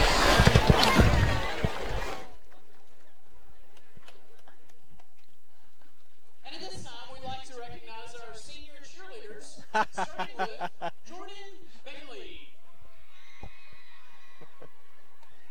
Jordan is accompanied this evening by her parents. Jordan has been at North Cobb Christian School for 7 years, and after graduation, she's planning to attend Stanford University, where she would like to major in psychology. Jordan's favorite Bible verse is Proverbs 3:5. Trust in the Lord with all your heart, and do not lean on your own understanding. Jordan wants to give her faculty shout out to Mr. Bittner. She's so grateful for the way that he's invested in her life. Jordan wants to remind her teammates, never give up. Even when others don't believe in you, prove the haters wrong and rise to the occasion. Jordan loves y'all. She's so proud of each and every single one of you. She loves them, and she said, please remember her as you continue. She knows you're going to do great. Congratulations, Jordan Bailey. Our next senior is Valerie Doris. Valerie's accompanied this evening by her parents and her sister. Valerie is a lifer. She's been at North Cobb Christian School for 13 years. She has been accepted to the University of Alabama, and she's planning to go there to study education on her way to being a teacher. And we know she'll be a great one. Valerie's favorite Bible verse is 1 Timothy 4:12.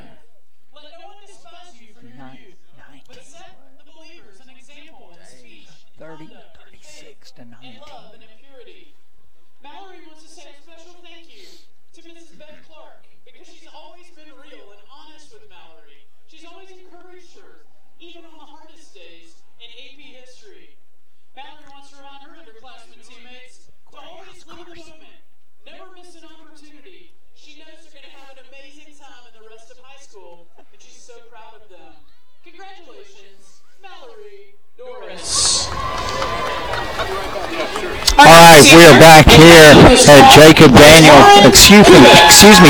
Dennis Field, at North Cobb Christian. The field here named after Jacob Dennis, who was a student at North Cobb Christian, who was killed in action in the military service in 2010, and they honor his memory by naming the field here after him. Matt, you know what you and I talked about at the beginning of the broadcast on the Steak and Shake pregame show. We talked about the fact that you needed to make sure that North Cobb Christian did not go into any of these long drives where they were able to eat up the clock. And we look at the halftime statistics, these statistics kept by our executive producer, my wife Gina, who religiously and diligently comes to all the Darlington games and sits out in cold weather to take care of you and me.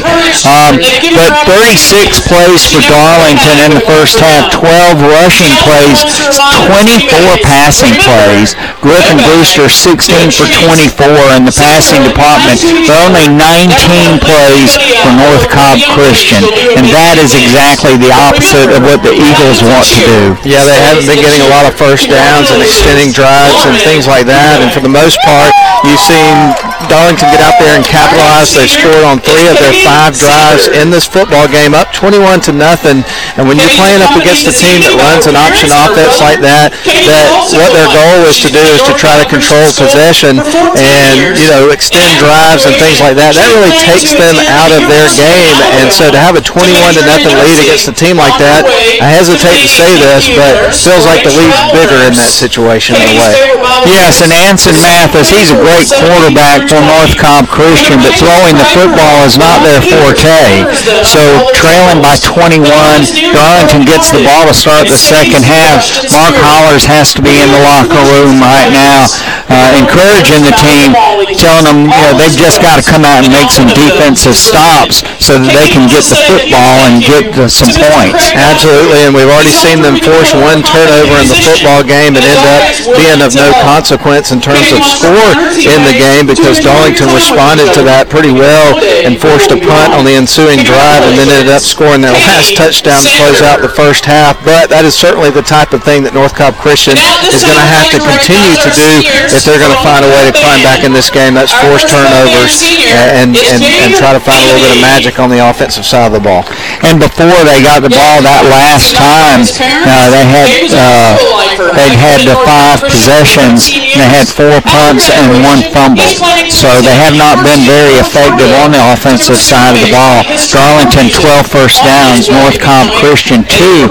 And even though the Darlington defense has played extremely well all year, I would not have thought that would be where we would be right now. I would not have thought that either, but you know what, Steve? This team keeps doing that to us every single week, and it's been delightful to get the opportunity to see that happen. I thought last week the matchup against Bowden, I don't know about you, man, but that one made me nervous, and the fact that Darlington came away from that game 31-0, and now they've rolled up 21 points to 0 in this game, it just shows you how much better this team's getting week in, week out. Yeah, and you look back over the last 10 quarters, Darlington Tigers scored 38 at Tryon and 31 last week, so that'd be 69, and then 21 this week. So in the last 10 quarters, the Tigers have outscored their opponents 90-6. That'll make your head spin. That really will, and that's a credit to the coaching staff for making sure the players are focused. Definitely, and I had the opportunity to go out to the school this week and interview Coach Jathan. When I was walking into the school, Steve, first person I saw was Brent Bell, and I walked over to him, and obviously the first thing I said to him was, man, sure am watching your offense this year.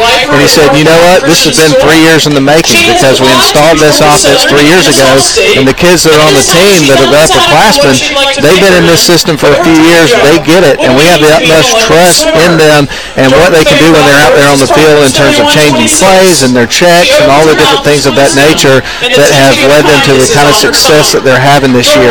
And that comes along with all the hard work they put in to get to this point. It's a real mature group. It is a mature group, and they've gone through a lot of adversity over the past 3 years, and you see some of the things that they're accomplishing this year. And just Griffin Brewster, there's not enough we can say about that young man who came back from his ACL injury. He's had a great senior season, 16 for 24 tonight, including 2 touchdown passes. And Matt, he's got 15 touchdown passes for the season and only 1 interception. He has really protected the football well. He has, and I think another thing that I think we're seeing from this team is I don't think they're ever satisfied. And that's really the way you want to be. You want to come away from every game thinking about the things that you can do when you go out the next week to do things better and to keep improving. And that has certainly been a hallmark of this team is they're enjoying the fact that they're 8-0, but they want to be 9-0. And when they come out the next week, guess what? They want to be 10-0 and just keep this thing rolling. And when you have that sort of attitude and that work ethic, you're going to do some big things. All right, let's talk a little bit about the ebb and flow of the first half, Matt. Darlington kicked off to North Cobb Christian. They had a great return out to midfield, got 1 first down. The Tigers then forced them to punt the ball, and Tristan Wright brought it out to the 20-yard line. And then a nice crisp drive with 2 running plays. Colin Rogers gained 7 yards, but the other 73 yards on the drive of Griffin Brewster passes capped off by a 3-yard pass from Brewster to Forshaw. And Brinson Sumner put up the point. The Tigers were up 7-0. Then the teams exchanged possessions. Darlington had good field position on the second possession, but couldn't do anything with it. But then forced a fumble, and on a 13-yard drive, Colin Rogers topped it off with a 1-yard touchdown run as the quarter ran out. Sumner put up the point. The Tigers were up 14-0. And Darlington had a wonderful drive going down deep into North Cobb Christian territory. Colin Rogers got pasted at about the 3-yard line. Ball popped out. North Cobb Christian recovered it, and it looked like they might get back into the game when they had a great pass down to the Darlington 15, but it was called back on a holding penalty. They had to punt the ball to Darlington. The Tigers, with 1:39 on the clock, drove down inside of North Cobb Christian's 10, and then a touchdown pass, 10-yard touchdown pass from Brewster to Wright. Sumner put up the point with 5 seconds left, and the Tigers are 21-0. Absolutely, and Steve, when you go back to that first drive from North Cobb Christian, they had that dive run in. They picked up a first down on the first few plays of that particular drive, and I thought, here it comes. They're doing exactly what they want to do there on that first drive, but then the defense buckled down, started to get into a rhythm, and really hadn't been a whole lot going on for North Cobb Christian really since. So it was really impressive performance from the defense, great execution from the offense. Had a couple of hiccups there in the first half, but to be up 21-0 on the road against a really, really talented team that's been on the rise, the Darlington Tigers are right where they want to be right now in this football game. Well, and they are, and then as we look forward to the second half, the Tigers get the ball to start the second half, and if they can keep that momentum going, the Tigers could really put the pressure on North Cobb Christian and really force them to dig out of a hole. Definitely, Steve, and they're definitely not out of the woods yet. Being up 21-0, still a whole half of football to play, but they're certainly on the right track. And as you mentioned, having that ball coming out of the locker room to start the second half, if they can kind of pick up where they left off in terms of their offense, and like you say, they could really bury the opponent in this game and then kind of buckle down on defense and get out of here with a win and go get ready for a region championship game next week. All right, we're at halftime. Steak and Shake halftime report here. Darlington 21, North Cobb Christian 0. Matt, I'm going to stand up for a minute. This bench is cold. I'm going to stand up for a minute when we go back to WLAQ and for some commercial messages, and then we'll come back. The Steak and Shake halftime report will continue with Matt and I talking a little bit about memories of college football, because when you think about it, the sporting events that we enjoy, so much of what we enjoy about them are the memories we have about them, and college football is no different. We'll be back after these messages and talk about great college football games that we've seen. I'll try not to chatter my teeth too much here on the rest of the broadcast. Darlington 21, North Cobb Christian 0 at the half. Encouraging answer for Brian wants to remind the band and the mountain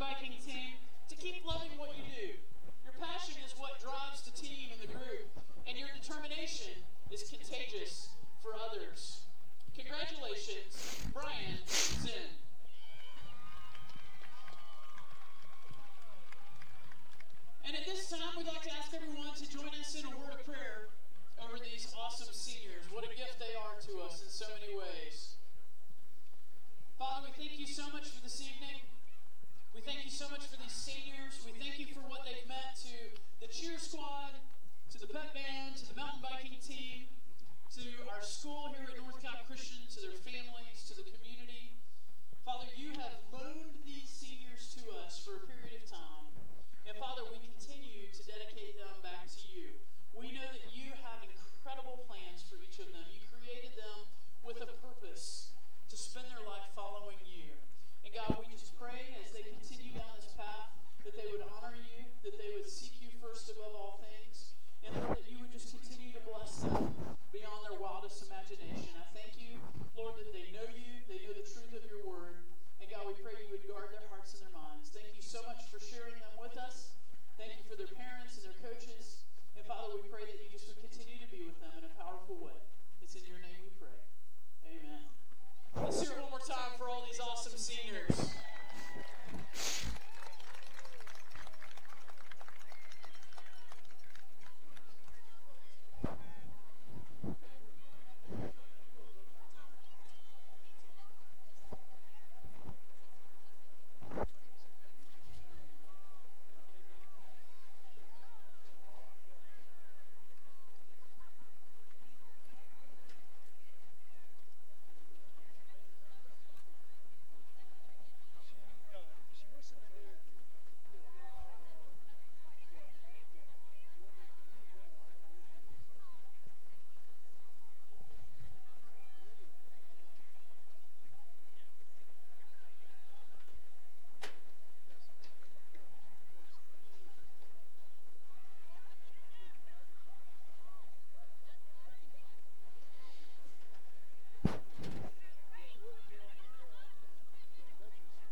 All right, we're back at Jacob Dennis Field on the campus of the North Cobb Christian High School in Kennesaw, Georgia, where the Darlington Tigers enjoy a 21-0 lead at the half, Matt. And a minute ago, the graphic on our screen said North Cobb Christian 70, Darlington 21. I'm sure some people looked at that and felt like they were back on Halloween night, but it is 21. Credit for that. Well, it is 21-0. Well, we will just consider that to be a hiccup in the computer system. So it was a glitch. Yeah, Darlington up 21-0, and as we talk about college football, we've been enjoying the 150th anniversary of college football, and I noticed this week that one of the programs was about the biggest plays in college football history. Of course, that included the pick six, Auburn against Alabama in 2013, and Johnny Rogers' great punt return against Oklahoma in 1971, and Doug Flutie's pass against Miami. I think that was 1986. But, you know, one of the things you and I've talked about is the best games we've ever seen. And, of course, these are always things that are in opinions because people see things and see it differently. But what is the best college football game you remember seeing? That would be hard for me to say because I've never really been at one that was like the kick six or something like that. But I will share a memory that's related to that one because the day that happened, I was at the Georgia Tech-Georgia game, and that was the first time that I'd had the opportunity to go watch that matchup. And it was the week after Aaron Murray had been hurt, and so Hudson Mason got a start in that game and came out, and Georgia got off to a slow start. And I'm a Georgia Tech fan, I should go ahead and say that. And Georgia Tech jumps out to, I think, a 20-0 lead, and that game goes into overtime. And Todd Gurley scored a couple of touchdowns, and Georgia Tech ended up losing that game. And it was just a really exciting game. I hated that Georgia Tech lost, but I came out of there thinking, well, we just probably saw the game of the week. And I'm walking back to the car with the people I went to the game with that evening, and we're talking about the game, and everybody's all excited, and it was a fun afternoon and everything. And then we start hearing about about the kick six. And so that's my memory of that particular night. And then another game that I went to one time that was really exciting. Several years ago, my dad and I, we got into a rhythm of going to a lot of bowl games and stuff like that. And one that we went to that was really fun was the Music City Bowl. And that's the first time I've ever been to Nashville. And it was Notre Dame and LSU. And it was Leonard Fournette's freshman year. I think he carried the ball about 13 times in that game, racked up over 100 yards. And it went down to a field goal attempt at the end of the game for Notre Dame, and they made it right there on the last play. And to be at a game that's decided like that on the last play, that's what it's all about right there. That makes it fun. Well, those are exciting games, when you have something decided on the last play of the game. And the best game I ever saw personally was a Tech-Georgia game, and Tech got ahead 20-0. This was in 1978, and Georgia came back and scored to go down 20-7 at the half, and scored a second touchdown in the third quarter. Then Scott Warner ran a punt back for a touchdown. Georgia went up 21-0. Then Drew Hill caught a ball 8 yards deep in the end zone, went for a touchdown on a 108-yard touchdown kickoff return, and Tech kicked the went for two and got it and was up 28-21. Then Georgia scored on a fourth down play. Buck Belue to Amp Arnold, a 43-yard touchdown pass to go to make it 28-27, and scored on a two-point conversion to win 29-28. Wow. But the best game I think I ever saw was on TV, and this was the 1969 Texas-Arkansas game. And that particular game, Ohio State had been upset the week before. Richard Nixon, who was president at the time, went over to Fayetteville, Arkansas for that game, and he announced before the game that the winner of the game would be the national champion. And of course, Penn State was undefeated also. So Texas, Arkansas, and Penn State were all undefeated. Texas was down 14-0 and scored a touchdown and a two-point conversion to make it 14-8 in the fourth quarter. Arkansas came back down the field, and Chuck Dicus ran right by Freddie Steinmark toward a touchdown for Arkansas that would have put them up 21-8 late in the fourth quarter, and Steinmark just tackled him right there at about the 5-yard line. So Arkansas got the ball on they had a first and goal inside the 10. And then instead of just making sure they played it safe and kicked a field goal, they threw an interception. And the interception was thrown to a person who replaced Freddie Steinmark. Darrell Royal pulled him out of the game after Dicus ran by him because he was slowed down. And Texas came back, and James Street hit a fourth and long out of the wishbone to a tight end.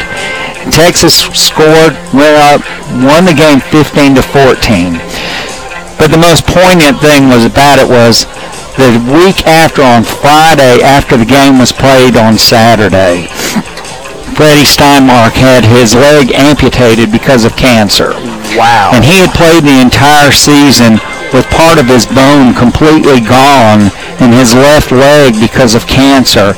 And he's the one that saved Texas's national championship by tackling Chuck Dicus, who would have scored a touchdown, and he died 18 months later. But the game itself, it took on really big proportions. The president was there, and then the story of Steinmark afterwards. But it was a great football game between two outstanding football teams. Wow, that is an incredible story, man. Thanks for sharing that. You go back through the history of college football, and anybody who watches football, or even high school football, what makes the game so great is that you have these memories, and when you have them, either the thrill of victory or defeat, if you're a Georgia fan, the game before the kick six, Georgia lost on a fluke pass play to Auburn. And, that's what set up Auburn to be able to win the SEC championship. If Georgia wins that game, then Auburn, even if they defeat Alabama, they don't get into the SEC championship game. But it was a fluke play, but then Georgia has won other games on fluke plays like that too. So. Definitely, and I think that, one of the things that makes it special is just the atmosphere, and that's one of the things that you can't get from watching games on television. I'm just like most people.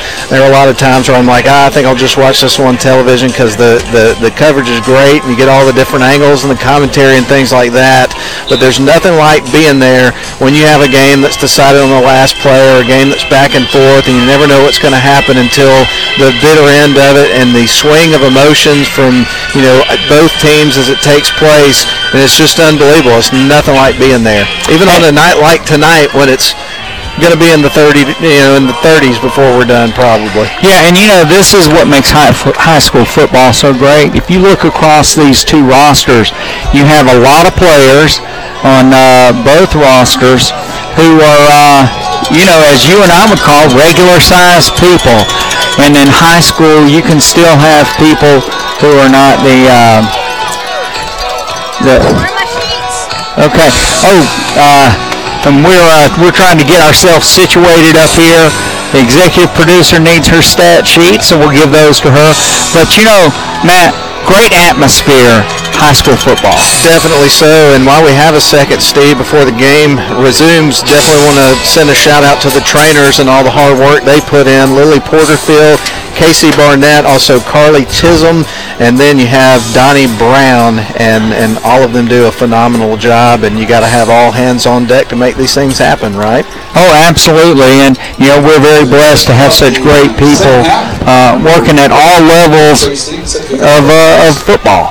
Definitely. All right, Darlington about to receive a kickoff from Trey Stevens, and one deep man, Colin Rogers. Here we go. Toe meets leather. It's going to be a high short kick. Going to come down to a man at the 25, and he runs straight upfield, and he is upended, and that's Frank Manning. And he takes the ball upfield. Cameron Hall just dives underneath him and upends him, but Darlington will have good field position to start their first possession of the second half. Tigers up 21-0. First possession of the second half at their own 37 on the near hash mark. North Cobb Christian, they're going to have to play like their hair's on fire here in order to get back into this game, Matt. Oh, definitely, Steve. This is a very important drive for both teams. If Darlington get down the field and score again, they're all going to put this game away. So they're going to be battling here. All right, and the Eagles know that. 3 wide outs to the far side, hand off to Colin Rogers. Colin Rogers is going to be met right at the line of scrimmage, and it's going to be no gain, second down and 10. Definitely, and of course Colin gets to carry on the first play here of the first drive of the second half. On that last drive, the less than 2-minute drive, minute and 23-second drive that we saw to close out the first half, I don't think he carried the ball, but maybe once, maybe not at all. Yeah, he caught a screen pass. Yep, and other than that, he didn't have the ball there. Griffin Brewster, 16 of 24 in the first half, and he was on fire. Brewster rolling to his right, looking downfield, going to throw the ball complete to a man, and he is going to have the first down yardage, I believe. Let's see where they mark him out. I think they're going to mark it at the 46-yard line. Might be a yard short. Yeah, about a 9-yard play, it looks like, depending on the spot. That was Tristan Wright, and that was a strike by Griffin Brewster. Nice catch. Boy, and Griffin Brewster has just been on fire on those sideline passes, Matt. He really has, Brendan. That's going to bring up a 3rd and short, and you can really feel the temperature starting to dip here tonight. It is. I think part of the problem is I sat on this cold metal bench for a few minutes. Darlington bringing people up in a power I formation. Griffin Brewster handing it to Colin Rogers, and he just follows his blocker, stays on his feet, and he's into North Cobb Christian territory. Boy, right now what they're doing, Matt, on those plays, they're running short yardage, power I formation to Rogers, Cade Brock is the fullback leading, and they're just overpowering the North Cobb Christian defensive line. Yeah, 2 runs on that series there for Colin Rogers, and a nice pass to Tristan Wright. That gets you a first down and moves the chains. Play clock, we don't have one here, so we don't really know how much time there is left to snap the ball. Darlington trying to run the clock down some. Manning in motion right to left, and now there's going to be a flag down, illegal procedure called against the Tigers, and so that'll move it from 1st and 10 at the 48-yard line of the Eagles to 1st and 15 at the 47-yard line of Darlington. Yeah, I've seen a few penalties in this game for Darlington. Nothing major, hadn't been a major issue, but hopefully they can recover from that one and get a little momentum continuing in this drive. If you're just joining us, 21-0 early in the third quarter. Darlington up over the Eagles and North Cobb Christian. Last scheduled game of the season. Tristan Wright complete down the far sideline, and he's going to be knocked out of bounds inside the 40 again. Just a little bubble screen out there, Matt. And Wright turns the Jets on and has a first down inside the 40 of the Eagles. Definitely, and we've watched him really mature throughout the season. Good player, and he's got some good speed, and when he gets in rhythm with Griffin Brewster, he's a major weapon, and he's had a good game tonight. Scored a touchdown earlier. All right, Griffin Brewster continuing his good work tonight, throwing the ball very well. 3 wideouts to the far side, 2 to the near side. Man in motion, right to left is Frank Manning. Brewster looking to his left, has a man in his face. It's going to be a holding penalty, I believe, against Darlington. But that's a complete to Patrick Shelley, or is that Tristan Wright? It's Tristan Wright inside the 30, but I believe this is going to come back against Darlington. I think you're right, Steve. And here's an update for you as we're also keeping up with the game that will determine the opponent next week in the region championship. And Fellowship Christian leads the game over Whitfield Academy 17-9 there in the third quarter, Steve. All right, and the winner of that game, as Matt said, will be the Darlington opponent next week, and the Tigers will travel to that location. So this year, all the Sub-Region A teams play at Sub-Region B locations for the region play-in games. Griffin Brewster looking to the sideline. This is going to be a first down and about 22. And here's the snap, handoff to Colin Rogers, and he cuts inside. He's knocked down right there at the midfield stripe. The line to make is the 27-yard line. So Darlington has a second down and about 23. And the Tigers had a nice drive going here in the third quarter, but a big holding penalty has put them in a hole. Yeah, they're going to have to cover some ground here on this play to be in range to get a first down. We'll see. All right, Griffin Brewster calling out the signals. He's looking at the sideline. They're changing the play. And we got 2 wideouts to this side and 1 to the far side. And he's going to fake it to Colin Rogers. He's looking downfield, throws the ball complete to Tristan Wright on the far sideline. Gets a pretty good chunk of that back, but Darlington will have a third down and long. Yeah, they still have a long way to go. Got close to, I think, about 10 yards on that play, but like you say, they're going to have about, well, maybe not quite as much as I thought they got, actually. Actually, Matt, they actually said it's incomplete. Okay. So the ball's on the midfield stripe, and the Tigers have to get to the 27-yard line of the Eagles. Yeah, it went through in and out of his hands now that we see it on the replay. Oh, I see, yeah. Thanks to Dave and Scott for setting that up for us. Griffin Brewster is going to throw the ball is going to be knocked down, and it's going to be incomplete. Well, it almost looked like a lateral, but that was an incomplete pass over here to Colin Rogers. Indeed, I believe Shenard Banks got up and got his hand on that one and deflected the pass. So Tate Ratledge will punt for the second time tonight. 8:30 to play here in the third quarter. Darlington up 21-0. And the Tigers stymied by their own holding penalty. And I believe that is going to be Cameron Hall back to receive this punt. And this is a wobbly kick, but a good long kick. Rolling inside the 15 down to about the 14. So the Eagles will start from deep in their own territory, Matt. Yes, they will, and we talk about what a weapon is. Tate Ratledge is when he's on the field, and certainly does a great job punting. I think there was one time in last week's game where the pin bound inside the 5, and so he gets out and boots one real nice and pins them back inside their own 15, so they got a lot of work to do. They sure do, and Anson Mathis, the senior, he has had tough sledding tonight. And he has not had running lanes, nor have any of the other Eagles running backs. And they're running a double slot formation, so very triple option formation, man in motion, left to right, quick pitch out here to a man who's trying to get to the outside, and he scampers out to about the 20-yard line. And that is Ryan Pruitt, the senior. And he had a nice run. Darlington turned the play in, so it's going to be 2nd down and 2. Yeah, Pruitt with 8 yards on that first play. They try to get him out into space. He's a fast runner. See if they can get a good chunk of yards, because getting 3 or 4 yards here and there down by 21 is obviously not going to do it. So they're probably going to change up the playbook a little bit. All right, Mathis under center, wide out to either side. Tigers bringing up extra people, and they're going to hand off to the fullback, and he is going to plunge forward to about the 25-yard line. That's Caleb Cannon, and he's going to have a 1st down, 1st and 10 for the Eagles. Yep, Caleb Cannon on that fullback dive, and like you say, they get a 1st down, move the chains, clock is moving, and this game has been going at a brisk pace, and it looks like they're pretty satisfied just to get out there and keep doing what they do.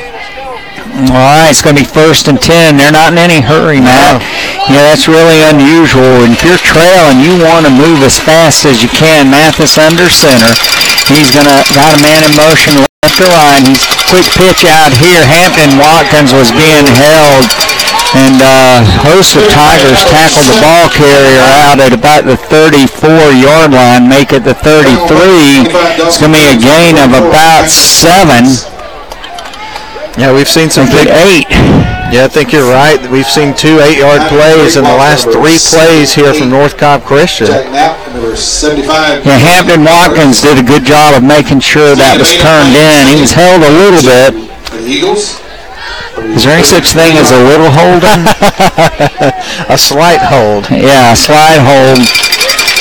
But in any event, North Cobb Christian starting to get a little running room.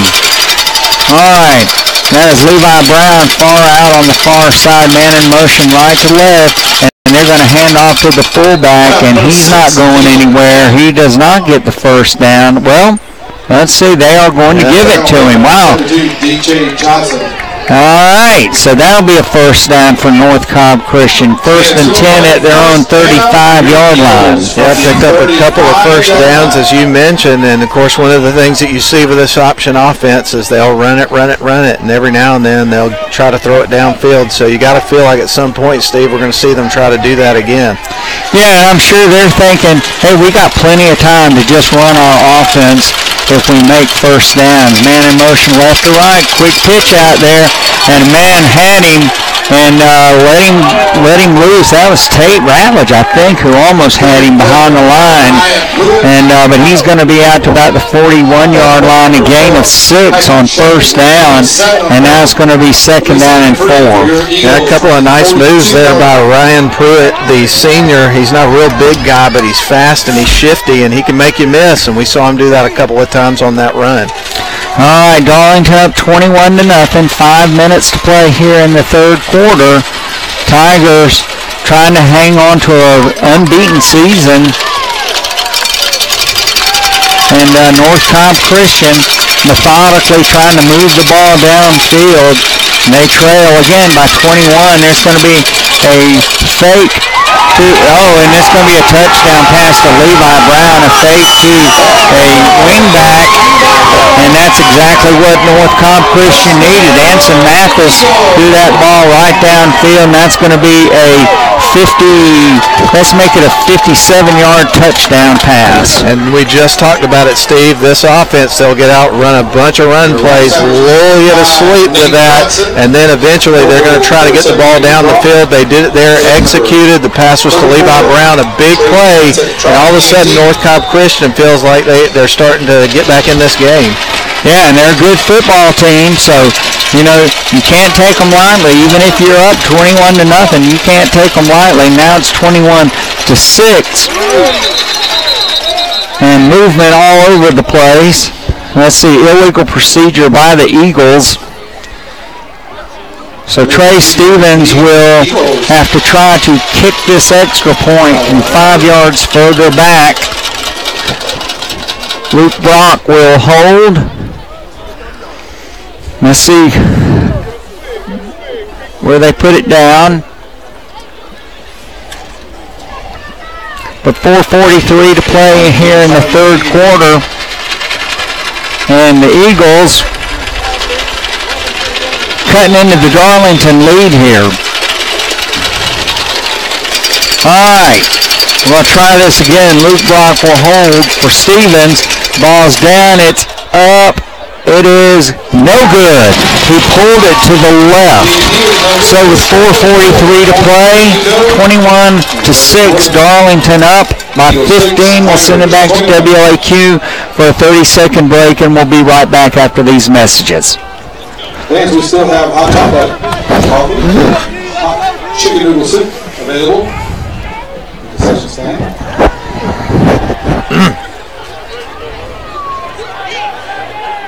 The Eagles like to take another opportunity to thank their Eagles Booster Toy sponsors this year. C.W. Matthews, Action Electric, Advanced Systems, Midway Electrical Contracting, PNC Bank, Luca Electric, Vulcan, Southern Wholesale Flooring Company, Georgia Bone & Joint, All Roof Solutions, Bottom Line Benefits. All right, Matt, as we looked at the replay, that ball was tipped. So the extra point was tipped. I don't know who tipped it, but the referees were signaling that it was tipped, and it was no good. So North Cobb Christian with some momentum right now, 4:43 to play here in the third quarter. Darlington up 21-6. Stevens will tee the ball up. He is ready to kick the ball. And here he goes. Toe meets leather. High end over end kick. Going to come down to right at the 21. He is driving upfield. He has man. He's floats open to the side. 35, 40, 45 to the far sideline. He's run out of bounds at the 50. And Matt, that was a nice return. A 30-yard net gain on the return. And he added another 50 yards angling across the field. Definitely, and that's just another situation that we've seen with Darlington having something happen to him that you don't want to happen in a game, and then just saying, hey, we got to get out there and respond, and comes up with a big return, gives themselves great field position, didn't have a great drive really to start the second half, and so let's see if they can answer the bell here.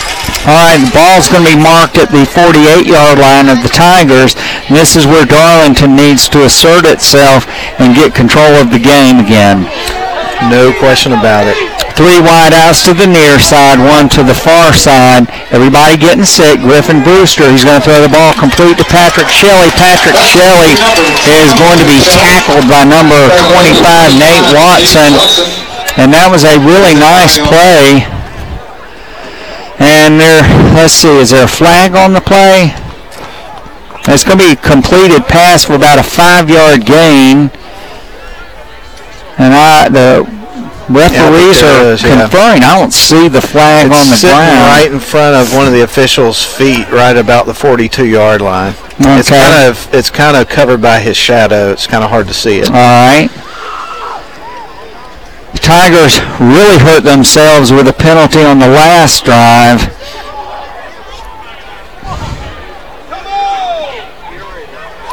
Crowd here getting restless as the referees confer, and this is going to be marked off face mask against North Cobb Christian. Incidental face mask. Face mask penalty So that'll be a gain of 4 on the play and 5 on the penalty, so it's going to be first down and 1. Yeah, and that's another big penalty against, of course, North Cobb Christian. We've seen a couple in this game so far that went against them.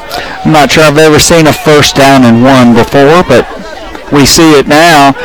Griffin Brewster in a shotgun, fakes it to Colin Rogers, going to throw the ball complete to Tyler Watkins on the far side, and Tyler Watkins is going to have a first down at the 35-yard line of North Cobb. Really well set up, Matt. Eagles were expecting a run. Definitely. I think that's the first time we've seen them throw to Tyler Watkins in this football game, and they were in sync and made a nice play and got a first down. Yeah, he had a nice touchdown catch last week against Bowden, and that's his first catch of the night. You're right, Matt. First and 10 for the Tigers. Tigers up 21-6 with 3:40 to play here in the third quarter. Griffin Brewster has a man on him, and he steps aside and gets past him, and he's going to throw the ball incomplete, I think, or was it intercepted? I think it was incomplete. Yeah, incomplete. Down and 10 for the Tigers. And I think that's just one of those situations where you see Griffin Brewster not panic. He scooted out of the way to see if something's there, and it wasn't, and so just ended up throwing the ball out of bounds. Beautiful night here at North Cobb Christian. Great football weather, cool and clear. Brewster in a shotgun, hands off to Colin Rogers. Colin Rogers bursts through the line, Matt. If he doesn't get tripped up, he's got at least 15 to 20 yards. As it is, he gains about 6 or 7. The line to make is, I believe, the 26, and it's on the 29, so we're going to have a third down at about 3.5. Brewster in a shotgun. Rogers takes the ball. He is smacked immediately. That was Jeremiah Parker, Steve. Yeah, he came shooting into the backfield. And so Tommy Atha's got a decision now with a fourth down and about 6. Let's see what he's going to do here. The Tigers for the 32-yard line. Might be a little far for Brinson Sumner. And I'm not sure he wants to punt the ball. And they're trying to get a play in real quick. The Tigers, well, if we don't get this play off soon, Darlington will get a delay of game. Griffin Brewster looks to his left. He looks to his right. Complete. What a great throw out there to Tristan Wright. Matt, what a great play by Griffin. He looked to his left, had everybody looking in that direction, then threw a rope to Tristan Wright, first and 10. He did, and that's just great execution right there by the Darlington offense, trusting them to go for it on fourth down, and they're able to execute a play and get that first down and keep the chains moving. That was a big-time play. It really was. 2:13 to play here in the third quarter. Tigers up 21-6. North Cobb Christian just got a touchdown. Darlington trying to answer. Brewster in a shotgun. He's looking over to change the play. Colin Rogers, quick pitch to him to the right. He's trying to cut up field, and he gets tripped up. That was really a good play. I believe that was Levi Brown that came in, and he just trips him up. Yep, but it's going to be a gain. Well, no gain at all. He got knocked down at the line of scrimmage. The Tigers from the 21-yard so clock is running. Darlington on the 21-yard line of the Eagles. Tigers in no hurry. Definitely not. And a couple of things to stay tuned for after tonight's game is going to be the Rome Orthopedic Center scoreboard show and the Honeymoon Bakery icing on the cake player of the game. All right, Griffin Brewster fakes it to Rogers, looking to his left, throws the ball incomplete to that's Hampton Watkins, and that ball was right to him, couldn't hold on to it. So now it's 3rd and 10 for Darlington, 1:27 to play in the third quarter. Well, we've already seen one fourth down conversion here in this football game, so let's see what they do here on this play. I would not be surprised at all to see Darlington's offense step up and come up with a big third down play here.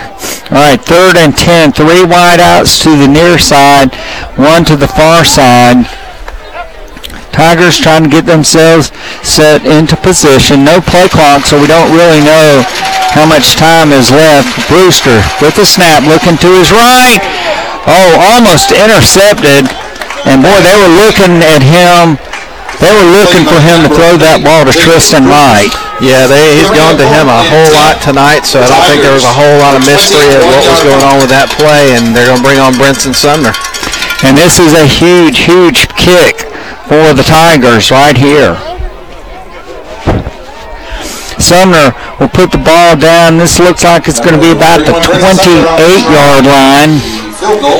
So this will be a 38-yard field goal. Manning will hold. Snap. Down. Blocked. Oh. That was a fake. 14, Frank Manning. Yeah, it was a fake. And that did not fool anybody. So 1:16 to play here in the third quarter. And the Eagles, boy, they sure do have life now. Darlington not able to put any points on the board, even though the Tigers ran some time off the clock. This is where the Darlington defense, Matt, has to stand up.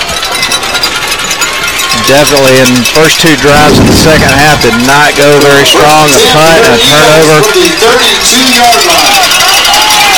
All right, 1st and 10 for the Eagles at their own 32. Mathis, he's going to pitch it out to a man coming to this side. He's got running room, and he's going to be out to about the 42-yard line. And that's close to a first down. Cameron Hall, that is a first down. So Darlington's run defense right now, Matt, is not as effective as it was in the first half. It isn't. They're starting to get a little bit of room here to run, maybe wearing them down just a little bit and finding some space. That was Cameron Hall with another carry here from North Cobb Christian. And Steve, it really felt like Darlington was starting to bury them a little bit, but here they are. It's a football game now. Oh, it's a big football game. You know, a lot of intensity here, and the Tigers have to get a stop here. They got two wideouts to the far side. Haven't seen this particular formation. Handoff to the fullback, and he's just running through the line. And that's going to be another first down for the Eagles. Caleb Cannon with the carry on that play. At 45, Kobe. And the Eagles players, they really feel the intensity now. They're just strutting around, aren't they? Absolutely. It's senior night here, and you're seeing some guys out there giving all they have to try to turn this thing around. And we knew this was going to be a tough test coming in, and Darlington was passing with flying colors. But right now, they got to really, really get something going on defense. All right. Bunch formation, two wideouts to the far side. Looks like they're going to try it. Yep, they're going to pitch it to that side. Man turned in. And boy, who was that? That was Hampton Watkins. And I tell you, that was a big-time play, Matt. Hampton Watkins made a huge defensive stop, got off his block, and he turned that play in, and he wrapped up the ball carrier right there. And that is a big-time play for Darlington. Yeah, negative play there. Anytime you can do that, you're doing a good job, and that's going to end the third quarter. All right, it's the end of the third quarter with a sliver of the moon over us at North Cobb Christian. Darlington up 21-6. And don't go away, we're going to send it back for a 30-second break, and we'll be back for the fourth quarter. That was a big play. Oh. Might be a Honeymoon Bakery, I see. Might be a Honeymoon Bakery player. Oh, yeah. Ooh.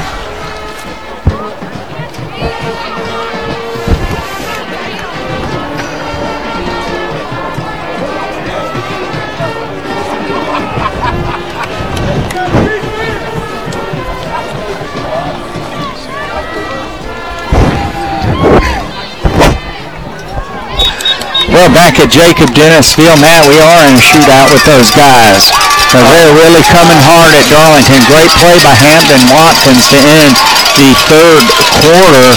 And let's see what happens now. Second down and 11 for the Eagles. Mathis he's under center.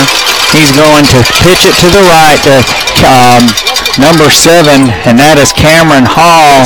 And Darlington brings him down at about the 43-yard line of the Tigers, where it will be third down and about 5. Yeah, and we were talking earlier about how there wasn't a great sense of urgency in terms of the play calling and things like that for North Cobb Christian, but they trust the process and what they do with this offense, and they found a way to start trying to climb back into this game. But certainly now that we are in the fourth quarter, they're definitely going to have to pay a bit more attention to that time as things move forward here in this quarter. All right, let's make it 3rd and 6. The ball's on the 43-yard line of the Tigers on the far hash mark. And the line to make is about the 37, and now a timeout is going to be called by Mark Hollers of the Eagles. And that could be a big timeout, Matt, as we get down to the end of this football game. Oh, definitely. And, Mark Hollers, he's a great coach. He's done a good job here at North Cobb Christian. This is his 4th season as head coach. He's 20-20, but when you look at the progression of this team over the last few years, last year was the first time they ever made the playoffs. They were a quarterfinal team. They've been playing football in GHSA, I think, since 2007, so it's taken a little time to get things going, but it definitely looks like Mark Hollers has done a great job getting this program headed in the right direction. Well, he has, and you want to be sure you have the right play, because you got a third down and about 6. You're trailing by 15 points early in the fourth quarter, and you're not going to get many opportunities to get the football, so you want to be sure that you get the right play. No question about it. So we'll see what happens when they come out of the timeout, and we're super glad you're with us here tonight on WLAQ 1410, 96.9 FM, WLAQ1410.com, and the video stream, however you're watching or listening. We welcome you to the broadcast and hope you're having some fun with us. Yeah, great night for high school football, and this is a great high school football game. Mathis under center. He's got a single setback, man in motion left to right. He's going to fake it, and he's going to throw the ball downfield complete to a man coming across the field. There's a flag that flew from way back here. And let's see, that's going to be a big completion for North Cobb Christian if it stands. Let's see. Boy, the referee that threw that flag was far away, and he threw it a long way. So let's see what they're going to call. And North Cobb Christian is signaling it's against Darlington. Let's see what the referee says. A big play for the Eagles on a long pass play. It's holding against Darlington, and that's declined, and this is going to put the ball inside the 10 at the 5-yard line of the Tigers. And now it's stand-up time. Yeah, you're not kidding. Eagles from the 6-yard line. Boy, Tigers were up 21-0 just a few minutes ago and driving, had a holding penalty, and now North Cobb Christian has stopped the Tigers. They're moving the ball, and single setback is Caleb Cannon. Mathis, he's going to hand it off, and he's going to fake it to Cannon and follow him through the line, and he's not going to go very far. So it's going to be 2nd and goal. If Darlington can come away with this, holding them to at least a field goal or no points at all, that would be a huge, huge, big deal in this game. Yeah, that fake field goal that Darlington ran, that's pretty big right now because the Tigers didn't get anything out of it. Mathis has a man going in motion right to left. He's going to fake it to him, then he's going to throw the ball. And, boy, I didn't exactly see what happened. I guess the rush got through to him. Let's look at the replay. But he looked like he was going to try to throw it to a man, and then he had a man in his face. And Tate Rowledge tried to take the ball away from him. They almost had it. They almost had it.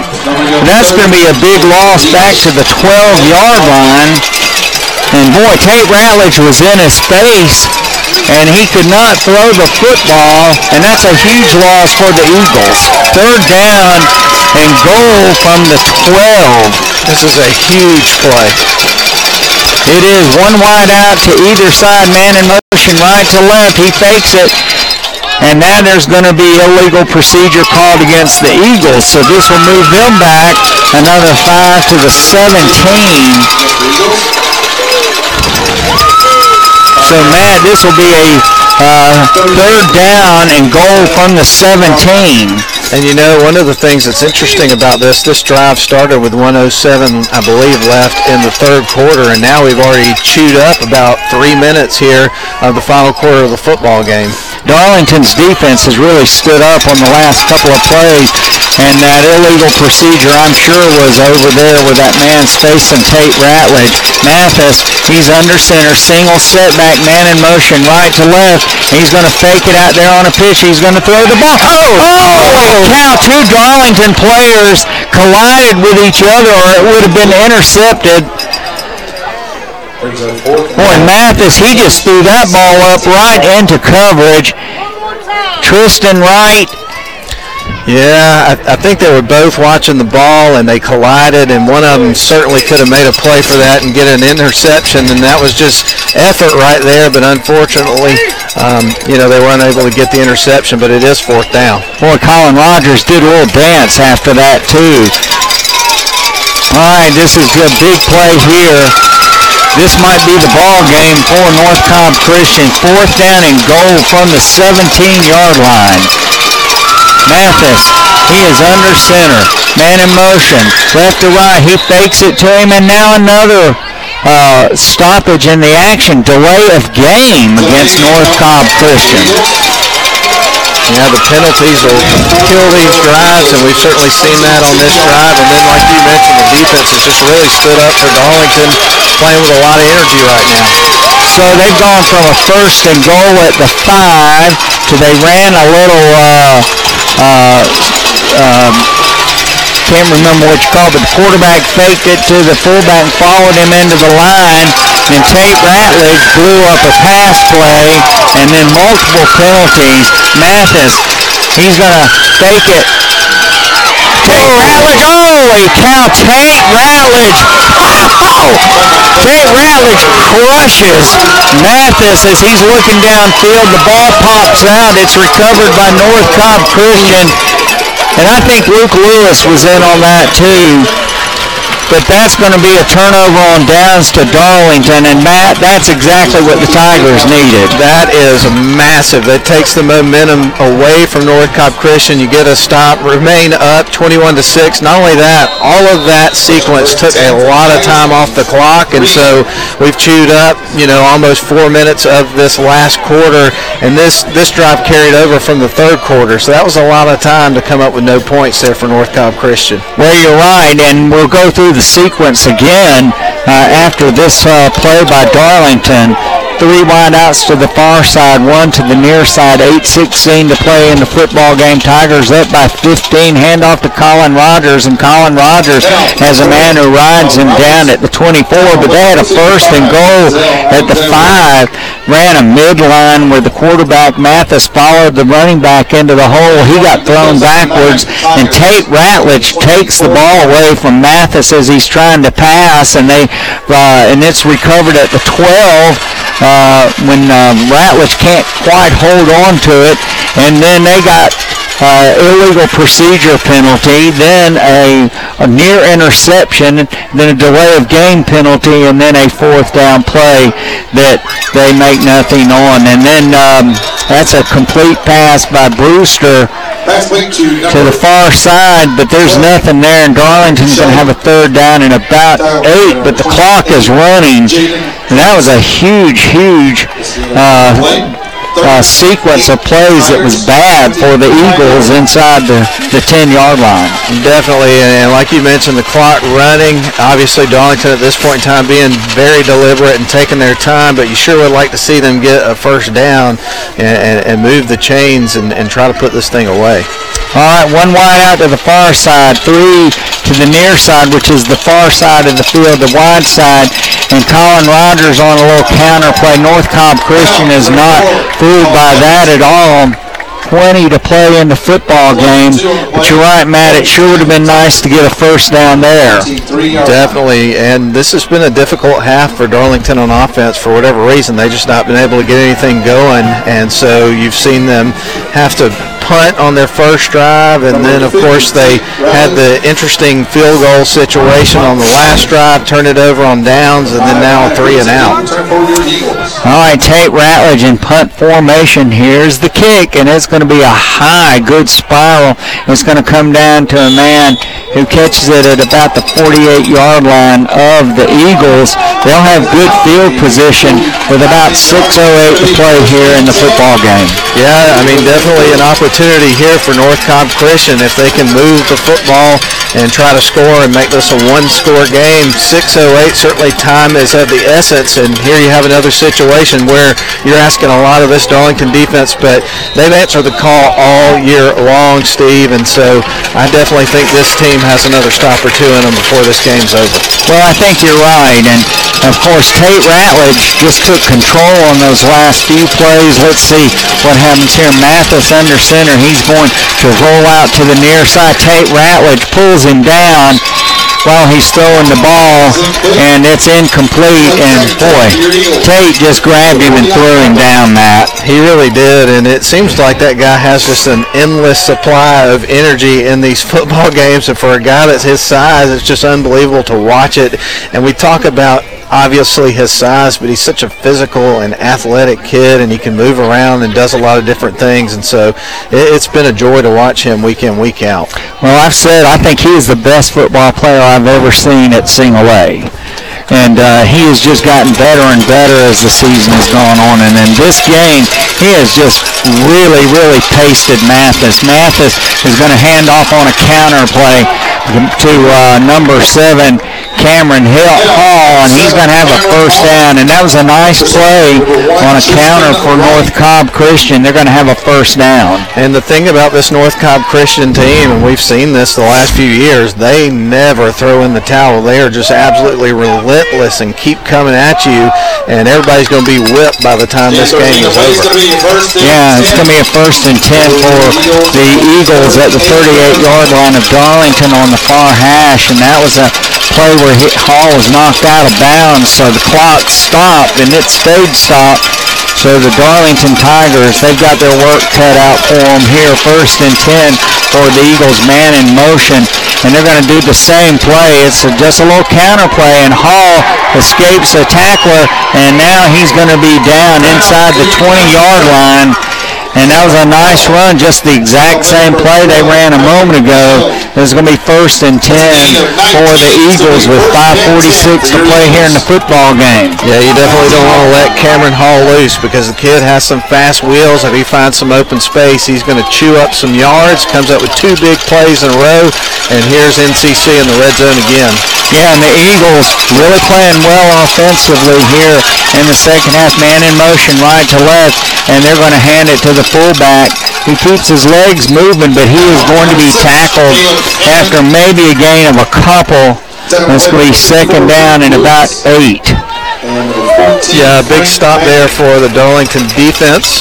And you had a host of Tigers in on the play right there, but I think that we saw number 54, perhaps Luke Lewis, is a major part of that. All right, it's going to be 2nd down and about 8. Ball's on the 17-yard line of the Tigers. 5 minutes to play here in the football game. And the Eagles, not in any hurry. They still have 2 timeouts left. 2 wideouts to the far side. Hall in motion. He's going to take a pitch, try to cut it inside. He does get yardage inside, but he's not going to be at the first down marker yet. So it's going to be 3rd down and about 2 or 3 for the Eagles. Definitely, and we're seeing a lot of Hall here in the second half, and for good reason, man. He's playing with a lot of energy right now and finding some holes and getting that speed working. So Darlington's got to go back to work. Yeah, somebody's got to step up and make a play. It's going to be 3rd down and 2 at the 11. Mathis, he's going to hand off the ball. Oh, my goodness. Tate. Oh, my, Tate. Boy, Tate hit him. I mean, Matt, that's like running into a brick wall. It is, man. Tate was just standing there in the hole. Oh, my goodness. And that's not going to be a gain. It's going to be a loss of 2. And he just slid past his blocker, and that was that. So 4th down and about 3.5 for the Eagles. 3:48 to play here in the game, Matt. Darlington up 21-6 if you're just joining us, but this has been a dogfight here in the second half. Matt, that's Tate Ratledge on his face. Holy cow! Wow, Tate Ratledge. Oh, he steps past his blocker, smashes Mathis. The ball's down on the ground. Man picks it up for North Cobb Christian, but that is what you call tough luck. That's what you call, man, I don't want to see him again. Definitely not. Graham Weaver falls on the ball there for North Cobb Christian. And now the Tigers will come back and... Boy, Tate Ratledge, Honeymoon Bakery icing on the cake player of the game. Matt, I you can deny him. we can't. No, he has made the defensive plays here, and Mathis is going to see number 5-0 in his dreams for a long time. Wow. Darlington takes over on downs. 3:31 to play in the game. 21-6 lead, Matt. And you just got the words out of your mouth that you're going to have somebody step up and make a play, and certainly Tate must have heard because he answered the heck out of that call. He is definitely the best player I've seen in single A that I can remember.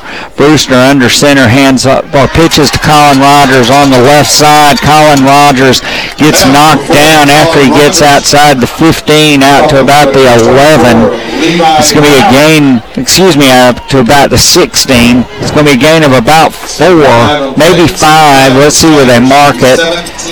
Yeah, it's going to be out to the 17, so Darlington will have a second down and 5. Yeah, good pickup there for Colin Rogers on that first down play, and so hopefully Darlington will come out and see if they can get a first down here and just about put this thing away. Yeah, a first down or 2 and this game is over. Darlington up 21-6, man in motion left to right.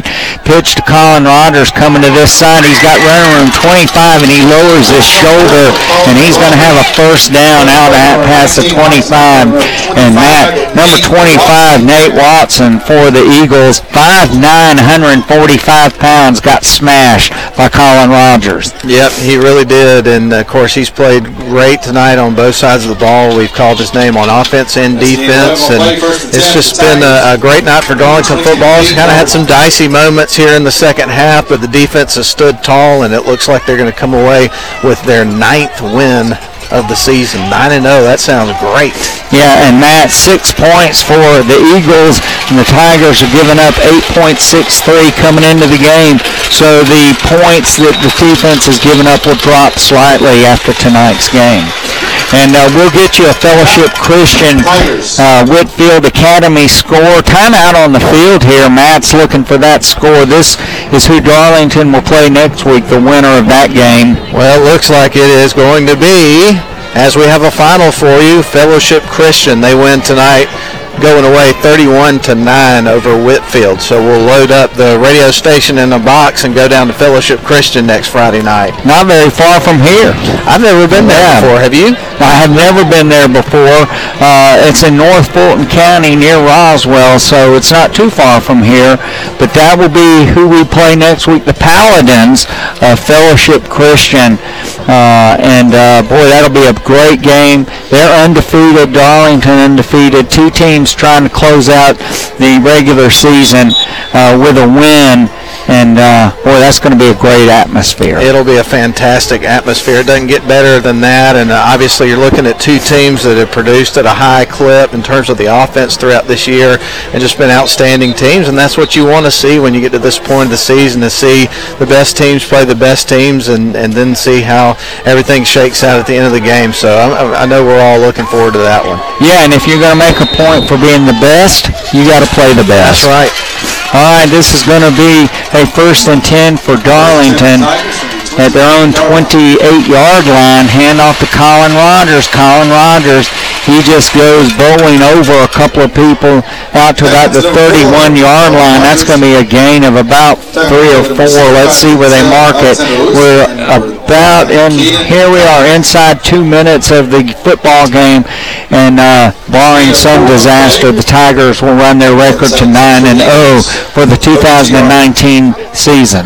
Short post game tonight, including the awarding of the Honeymoon Bakery icing on the cake player of the game, and then we're going to scoot you on over to the Rome Orthopedic Center High School football scoreboard show with Randy Davis and Lynn Butler, and it's a fun time of year for that for sure.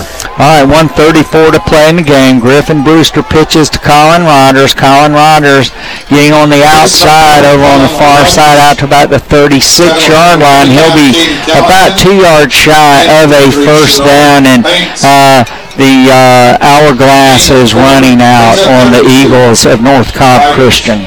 Absolutely, and again, the defense forcing a couple of turnovers on downs on the last couple of North Cobb Christian drives of the game. And, of course, the red zone defense tonight for Darlington's been outstanding, Steve. Matt, they had no answer for Tate Ratledge. No. You know, that was just the way it turned the last two possessions when the Eagles were inside Darlington's red zone. And Colin Rodgers on a first down run on the far side. And this is going to be a first down for the Tigers. 44 seconds to play in the football game. And, Matt, what a great game for the Darlington Tigers. And when the Tigers' defense had to stand up, it did. It did. I mean, had a 21-0 lead at halftime. You come out of the locker room with the ball. And, of course, Darlington's had a little of a tough time here in the second half, obviously getting the offense going. Haven't scored any points here in the second half. But as you mentioned, asked a lot of the defense here in the second half, and they answered the bell just about every time. So, you got to play great on both sides of the ball, and at times they look really good on offense, but then when they didn't, the defense stepped up and kind of picked them up. All right, Tigers, I think are going to run one more play. Maybe they're not. Oh, a delay of game. So the Tigers will have to run one more play. Clock will stop. 8 seconds to play here in the football game. Surely it'll just be a knee. And the Tigers will be able to say we've gone 9-0, and the region, sub-region record would be 6-0. So here we go, Griffin Brewster. He'll take a knee. The game will now end. The Tigers winners 21-6 in a tough, hard-fought battle here with North Cobb Christian. And we're going to send it back to WLAQ for a few commercial messages, and then we'll be right back for the Steak and Shake post-game report. Don't go away. And your trash. Please plug your trash to the nearest trash receptacle. Have a safe trip home, and may God bless you.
Back here at Jacob Dennis Field on North Cobb Christian Campus. Matt, what a great victory for the Darlington Tigers, 21-6 tonight. And Tate Ratledge, Honeymoon Bakery, icing on the cake, player of the game, maybe even player of the year, although Griffin Brewster, as player of the year, he would be right behind him. But Tate Ratledge taking over the game tonight in the red zone.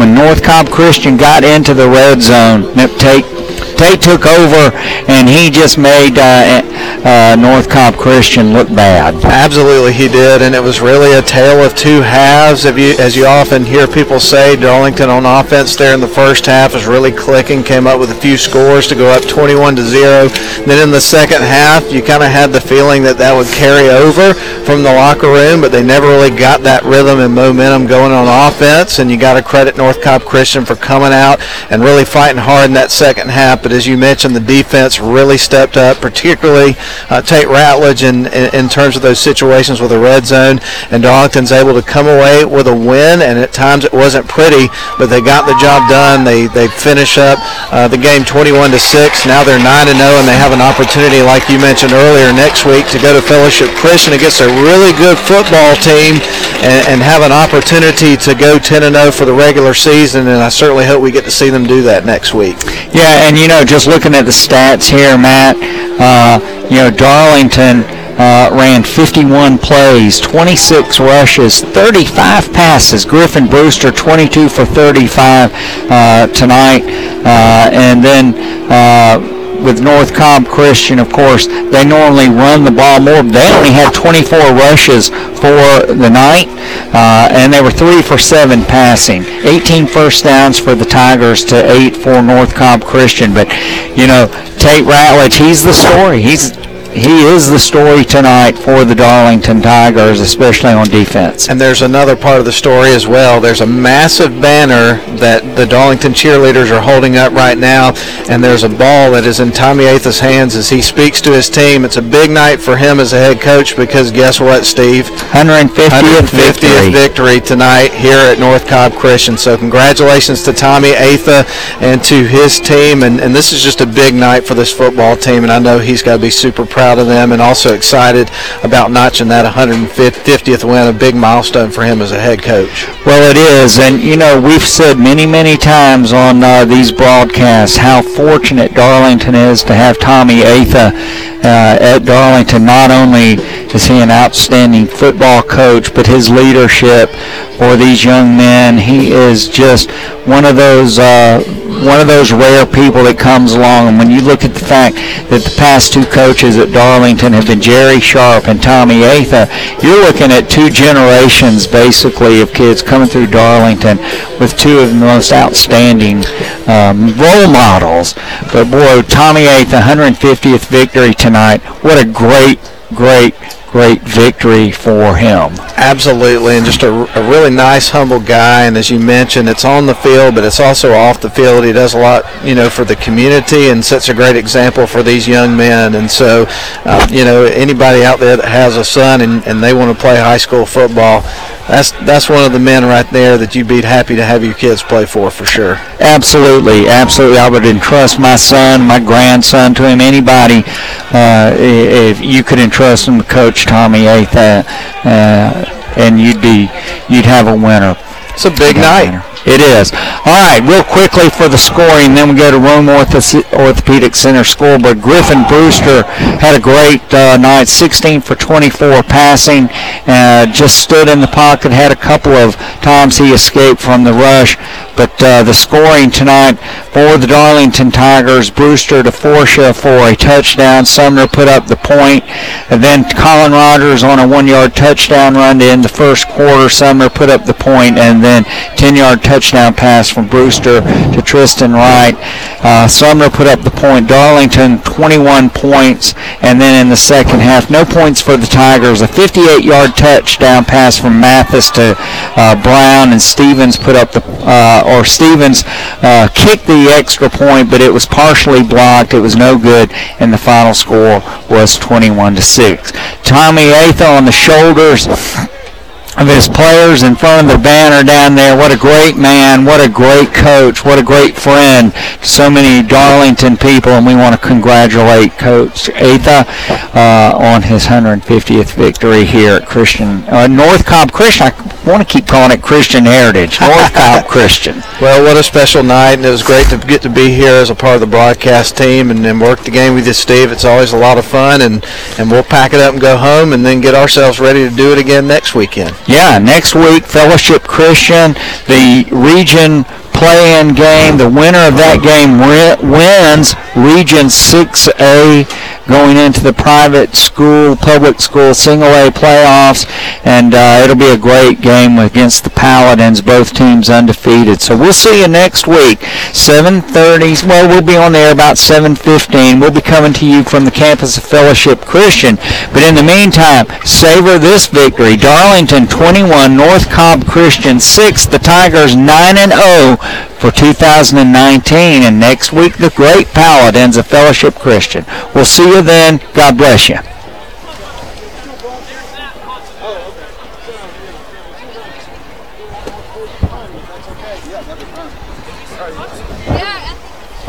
We're clear.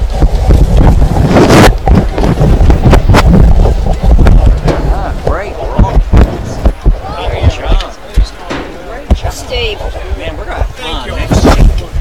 It's going to be fun next week. Steve, I'm going to the restroom. Okay. If y'all get boxed up and leave, I'll be somewhere between here and there, but just bring that with you. Okay. 21-6. That was the final, wasn't it? Yeah. Okay. Woo! Wow. My papers are soft, crumbly. The moisture. Oh, yeah. Papers. My computer's wet. See that right there? It's broadcasting right now. Oh, yeah. All right. And then I'm going to do this. See? Oh, very good. Hey, that's awesome, man. That is. And then we're going to fade the blinds over. You're having too much fun with that, dude. What? Much fun. That's what I'm saying. What's that song? Too much fun. What does that mean? I've never seen any such thing. Hey, that should be my theme song. I need to get a copy of that. Oh my goodness, I'm cold.